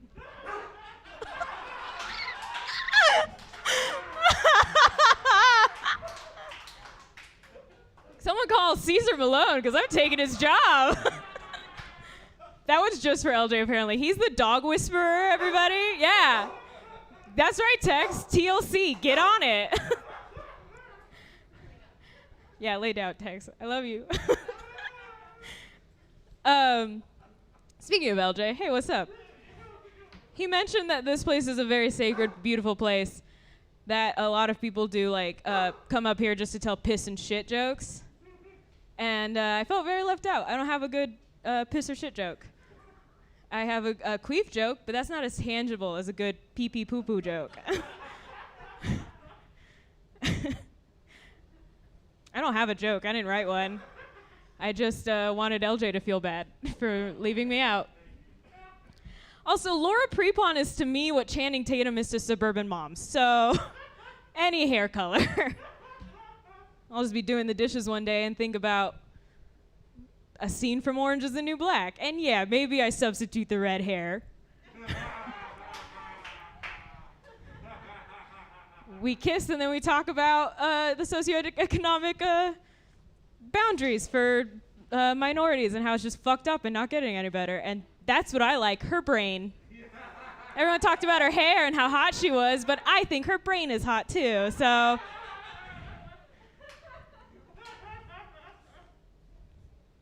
I got the light, right? Okay, that was all new stuff, cool. I don't need your approval. I brought too much stuff on stage. Thanks, I'm Kat. Yeah, keep it going for Kat Lazarga, everybody. Woo woo! All right, we are dwindling down to our final few comedians, but don't think the show is over because, damn it, we have saved the best for not quite last, but right now. Guys, your next comedian is actually going to be headlining here at the Lounge, not this weekend, but next weekend, so make sure you guys buy your tickets because we are social distancing, so there's a limited capacity. Only about 50 people can fit in this room. Please give a warm welcome to your special guest, Dwight Slade. Woo!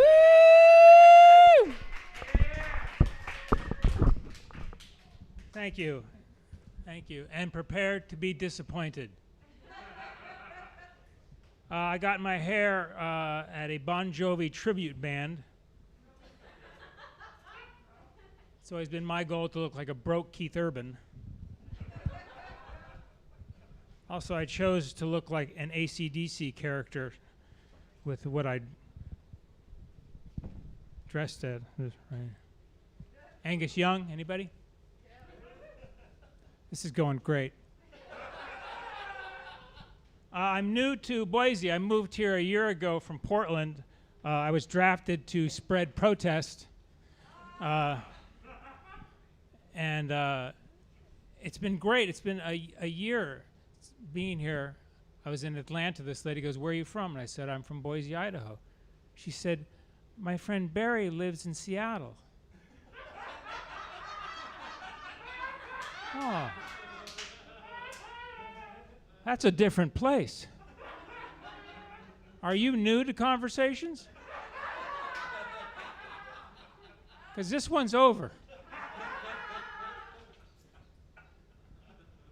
I love Boise, man. It's full of incongruities. It's a unique place, but something wasn't right. I couldn't really figure it out. And then I drove through Chinden. And I thought, this is the real Boise right here. This is a shitty motel. This is what it is. That actually says color TV. That's actually on. Like people are driving by going, we have to go. We really. Chinden, is that why Meridian moved further away from Boise? Like Boise had cooties or something? Don't you love Meridian? Don't you love Meridian? It shows you what happened if Whole Foods built a city.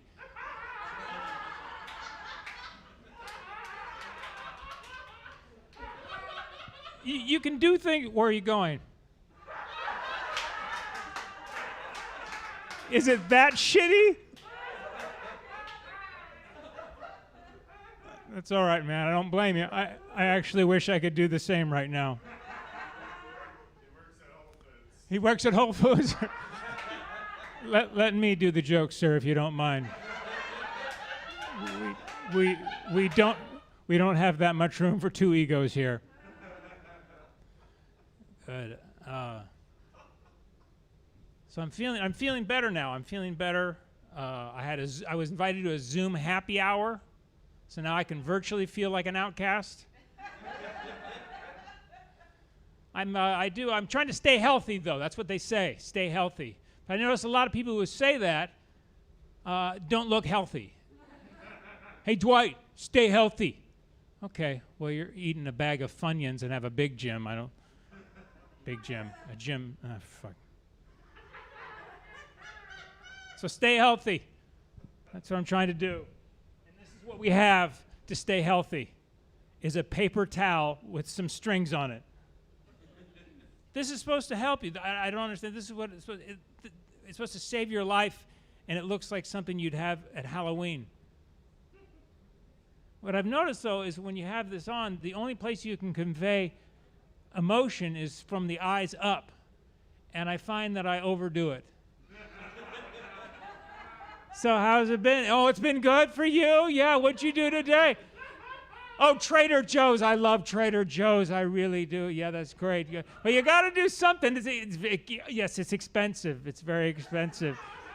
Yeah, but you got to treat yourself, because it's a hard time right now. It really is. Yeah, it is. But it's not funny. No, it's not funny at all. No.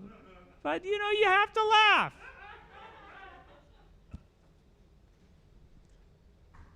So I hope you're drinking. Drinking changes when you're young and when you're older. When you're younger, you want everyone to know you've been drinking. You show up Monday at high school. We were drunk on Friday, man. We got drunk on Friday. It was awesome. You get older, you don't want anyone to know. Yeah, we went out Thursday and we got a little tipsy. Tipsy, really? Didn't you throw your back out vomiting at the Cactus Garden at Applebee's? You're in a neck brace, fucker. When you're younger, you always amplify the amount. We had 6 kegers down here. Jeff brought over a 5th of Jack. Well, I count 6 PBR cans and a NyQuil. What's that? When you get older, you downplay the amount. Yeah, I just had 1 drink on Saturday. That was it. 1 drink. Yeah, did you notice it was in a thermos? Did you see that? You were carting it behind you like it was an oxygen tank. Did you see that?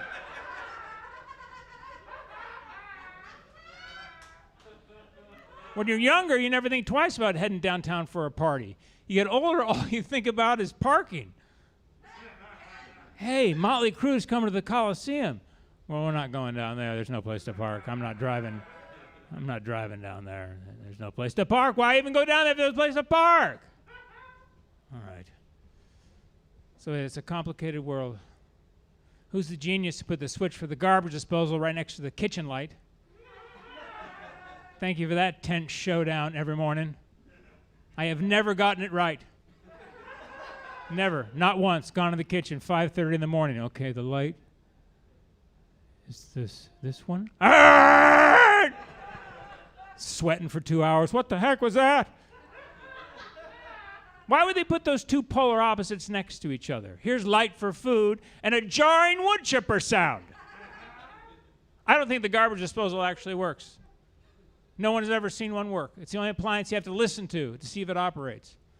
Stand there over your sink like an idiot. It's chewing up the oatmeal. It's finished. That's the finished sound. Long string of Z's. It's just a speaker down there. That's all it is. Just a speaker and a tube filling your basement full of food for the past 10 years. Or you could open the cabinet, there'll be some Flintstone stork under there. It's a living. You ever put your hand in the disposal to get something out? Welcome to anxiety. That's the most tense feeling, your hand's down there. It's all weird. What is that there?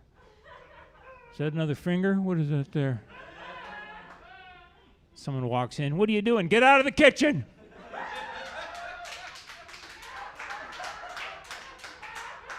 Well, what's wrong? My hand is in the disposal. Leave the room.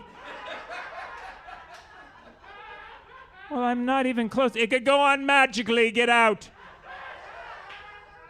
I think you're overreacting. Get in your car and drive south.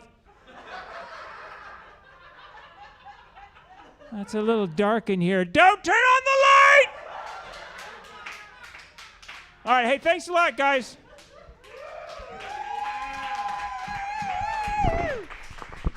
Keep it going for Dwight Slade, everybody! Make sure you buy your tickets now because these tickets are going to be gone like that. Not this weekend, but next weekend here at the Lounge at the End of the Universe. Make sure you guys are following the Lounge on Facebook and Instagram and the Blue City Artists at the Blue City Artists on Facebook and Instagram. Woo! We've got 3 comedians left. Coming to the stage now, you all know him, you all love him. Beep, honk, honk, honk, beep. Am I right, guys? Casey Rocket, everybody. Wah, wah, wah, wah, wah, wah, wah. Sorry I'm late, guys. I went into an opium blackout and ended up getting my wristwatch stolen by a newsie. Who's with me, boys? Hate to see it happen, eh, blokes? Just another day in foggy old London town for little baby Rocket, huh, fellas? Where my blokes at? Hey, let me talk to the blokes real quick. Blokes! Blokes, don't you hate it when you slog down one too many loggers down at the tavern in London town and a little baby orphan British boy steals your grandfather's pocket watch? Tale as old as time. Hate to see it happen to a nice guy like me when I'm trying to get down on some fish and chips, eh, fellas? I'm British now. Everybody's into it. Fucking believe whatever you want. Reach out and believe it. I believed I was British. I told Brett Haney. He started crying. He was real concerned for some reason. Overly scared about it. He said, but what about America, Daddy? He calls me Daddy. That's Haney, bro. That's Haney for you. And I say, it's okay, little bloke. That's me. That's what I do. Fucking little baby Haney. Can you imagine cradling his long skeleton body in your arms? What a terrifying sight that is.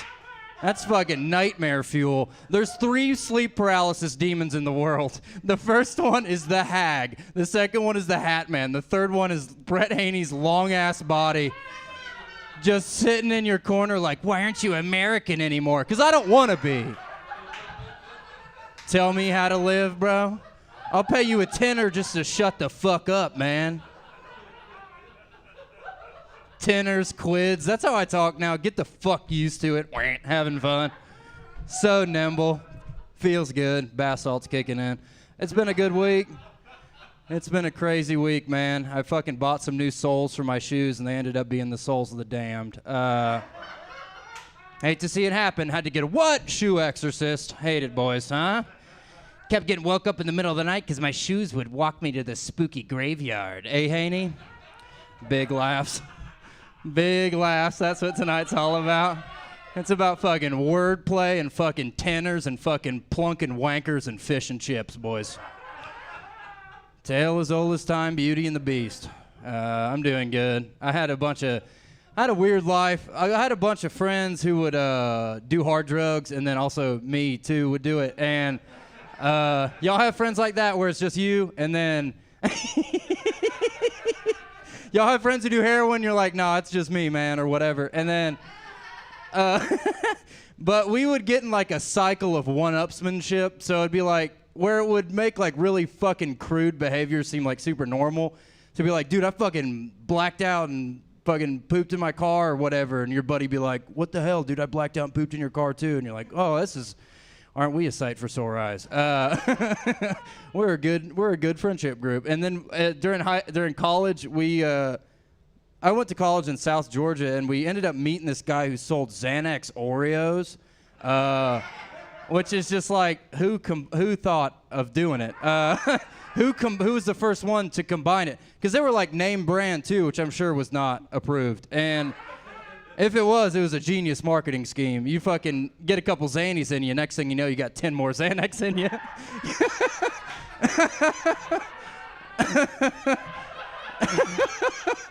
Start getting those bar munchies, you don't even realize your tongue is numb. Just wake up in Milwaukee, Wisconsin. But we used to get into those real hard. And what made me think about this, like friends like normalizing this weird ass behavior, is one time I blacked out. This is a true story. I blacked out and I woke up in a family's garage, not a person's garage, a family home garage, like 45 minutes away from my apartment. And it was the middle of January, and I had pissed my pants, and my pants froze solid. Tale as old as time, Beauty and the Beast. And I hate to see it happen to a nice bloke like me. And I went back to my apartment. I ended up getting an Uber, and I went back and I told my roommate, and I was like, yeah, bro, the old fucking froze piss pants. And he was like, bro, you got Shanghaied, man. That sucks. I was like, what is Shanghai? Like, this happen to y'all too? Y'all do piss pants? Y'all get piss sickle? Y'all get piss sickle pants? He's like, no, bro, you got Shanghaied. It's been happening a lot. And I was like, for real? Who else, bro? I hope it's not happening a lot. This is a fucking terror cell. Who's doing this, bro? And I have a sneaking suspicion, call me crazy, it's related to the Xanax Oreos. I know I'm going out on a limb on that one. He's like, no, bro, my buddy, dude, he got fucking Shanghaied from Retrievers last night. It's a fucking bar. He's like, he got Shanghaied. He woke up in McDonough County. It was like 3 hours away. I was like, who's fucking doing this, man? But it turns out some sorority girls felt bad because I was sleeping in the rain, and then they took me to their parents' house or something. It was a convoluted story. I don't remember how I got there. I probably commandeered the vehicle. Dad's driving, piss pants, and but that stuff happened. That stuff happened. We used to have this fucking what do you call it? When you bowl the ball, bowling ball, bowling house. We had a bowling alley that would do poker, and the prize was a $20 bar tab. And the more money you spent, the more chips you got. So it was like a Ponzi scheme. So we'd spend like $400 on chips and just look like Scarface, bro. Just chips everywhere. Just trying to win a $20 tab. It was a real like self-fulfilling prophecy. It was a good business model. And I know I had so many friends who like spent their whole like everything trying to win that bar tab. Y'all know Boyd? You'd know him. You'd know him if you met him. I'm pretty sure he got piss pants popsicle too. That happened to him once or twice. He fucking spent his whole life on this. This is the same kid when we were growing up. We used to smoke fat nugs. Y'all do fat ass fucking tree nug, get high for fun. And we used to fucking smoke a bunch of weed and rub poop on people's doors. Y'all do that? Y'all do it too up here? I don't think it's a Georgia thing. I think it's a me thing. I don't think it was a regional type of activity. I just think I got into the wrong crowd. And we used to poop people's doors up, and they hated it. And that's the end of the story. I just want y'all to know about me. I just want you to know that I used to poop on people's doors and shit. Just so you know, when I walk in a room, I'm fucking, don't mess with me. I'll poop a door up. I'll piss my pants in your garage any day of the week. I don't give a shit. So young. But one of the most fun things, like poop not good for pant or door, frankly. Poop, go and flush it. And but a fun thing that I used to do is that I was really good at getting people to want to fight. And right when they would want to fight, I would tell them I was like markedly younger than I was, so that they couldn't legally fight me. So I'd be like, "Sup, fucking diaper shoes," or something cooler than that, probably. Fucking diaper dick. And then they'd be like, "What'd you say?" And I'd be like, "Do it, bro. I'm 11 years old." Which I just think is a really funny quality to do. It's an open mic. Have a good night. Just grab that little blue bottle and the sanitizer and just sanitize that up. Casey Rocket, everybody! Woo-woo! Alrighty, we are down to your final two comedians, and I want to say the last one will pull through. This one coming up next, I'm not sure. My favorite pastime is making him mad because I think he's so cute with his fingers up. Is this sexual abuse? Is this rude? Is this bad? Okay, I'm so sorry. Caden McKnight is a lovely, lovely young adult. Please, just kidding, he's a full adult. Oh, now he's feisty. Ooh, look at this little feisty man. Look what I just did. I got him feisty. All right, keep it going for Caden McKnight, everybody. You can totally be mean to me if you'd like.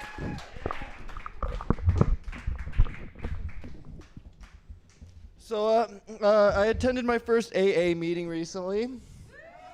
Yeah, that's where I was going with this.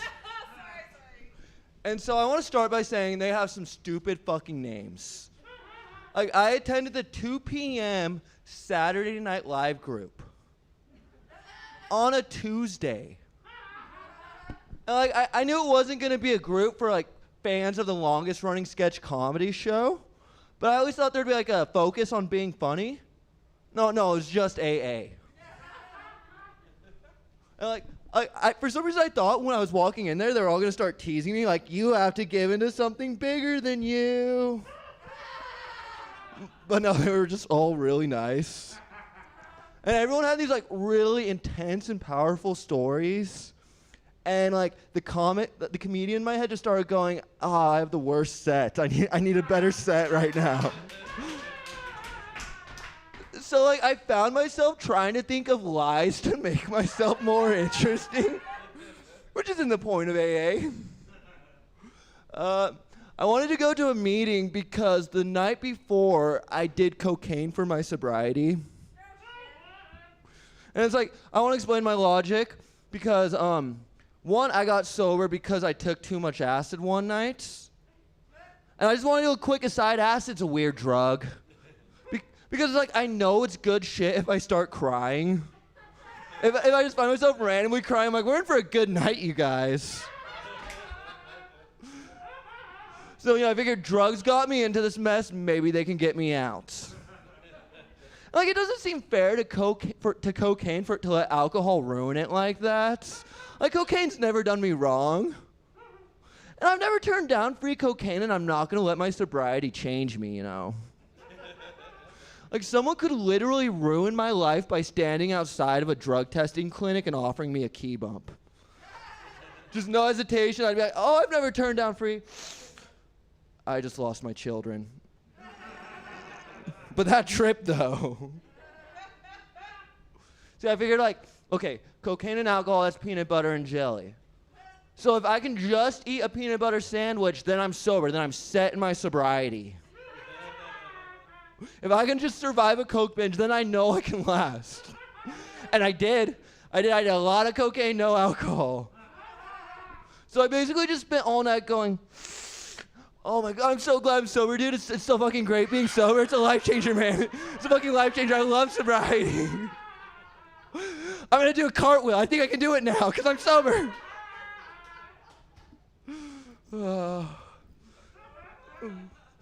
Don't turn down free cocaine.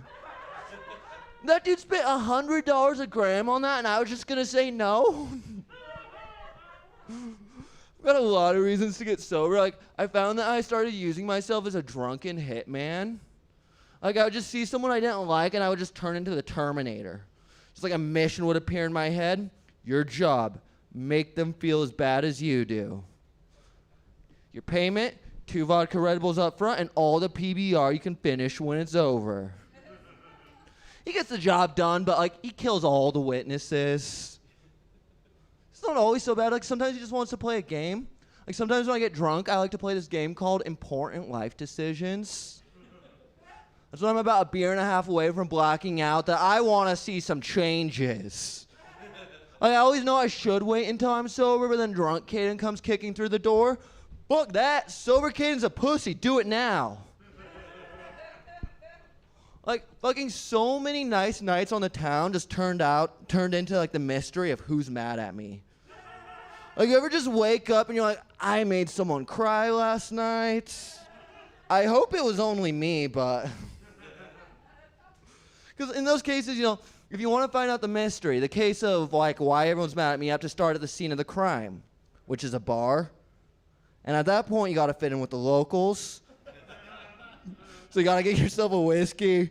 And, they got the best happy hour in town, so you order another one. Just sitting there, this is the best happy hour in town.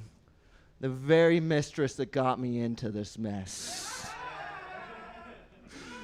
And so I'm just going around questioning people, getting more and more drunk. Like I start thinking I'm a hard-boiled detective. But really, I'm more like an Encyclopedia Brown. Which fucking sucks because I was always more of a Nancy Drew guy. It's fucking hard. Because you know what I like more than drinking? I like relapsing. Are you guys into relapsing? It's the best.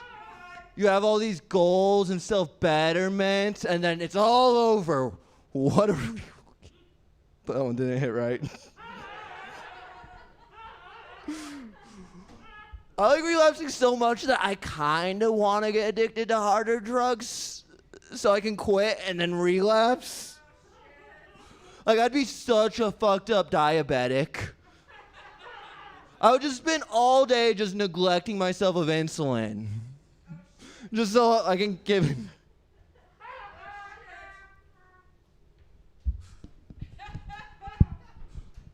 I found a hemorrhoid today. Like, I can't care how this goes because I found my first hemorrhoid today. I don't know why I had to end right there. I'm sorry. Thank you. I'm Caden McKnight. Caden McKnight, everybody! I'm going to make him clean something after he admitted something very truthful to us. Yep. If you had done this, you wouldn't have had a hemorrhoid. I'm just kidding. I know. I don't know. I know. You know what's sad? Nope, I don't want to admit this. Nope. Oh, well. Idaho's health educational system is terrible. I'm not sure entirely what a hemorrhoid is. Is it up your butt or something? Oh, okay. Cool. At least I was in the right area of the body. I'll research it from there. Idaho education is great. All right, guys, we are down to our final comedian of the evening. Thank you. I seriously, I want to say thank you for coming out. Tex would like to say thank you for coming out because we freaking love you, and this wouldn't be possible without you. And I think we're going to do streaming from now on. So if I think maybe we'll do some we'll do the email sign up again because it's just easy, and then you can provide all of your labels, and then I can get your labels for you on here so people can see you on there, and maybe something will come of this, and you can get out of Boise. And then send help. Someone has to get famous and then send help. Someone. I know we have talented someones out there to get famous and then send goddamn help. Because I can't leave because my dad is voting wrong and he won't leave, so I got to yell at him. But you can leave and you can get famous and you can send help, damn it. All right. Now for our last comedian. Keep it going for Uncle Nick.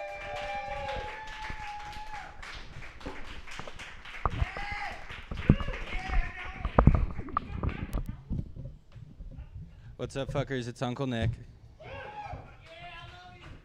Woo! Came here to do two things tonight. Tell jokes and fuck ass, and I'm not into anal.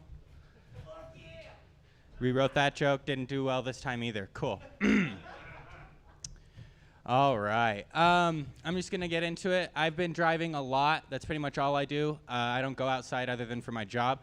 And I think that I've developed quite a bit of road rage.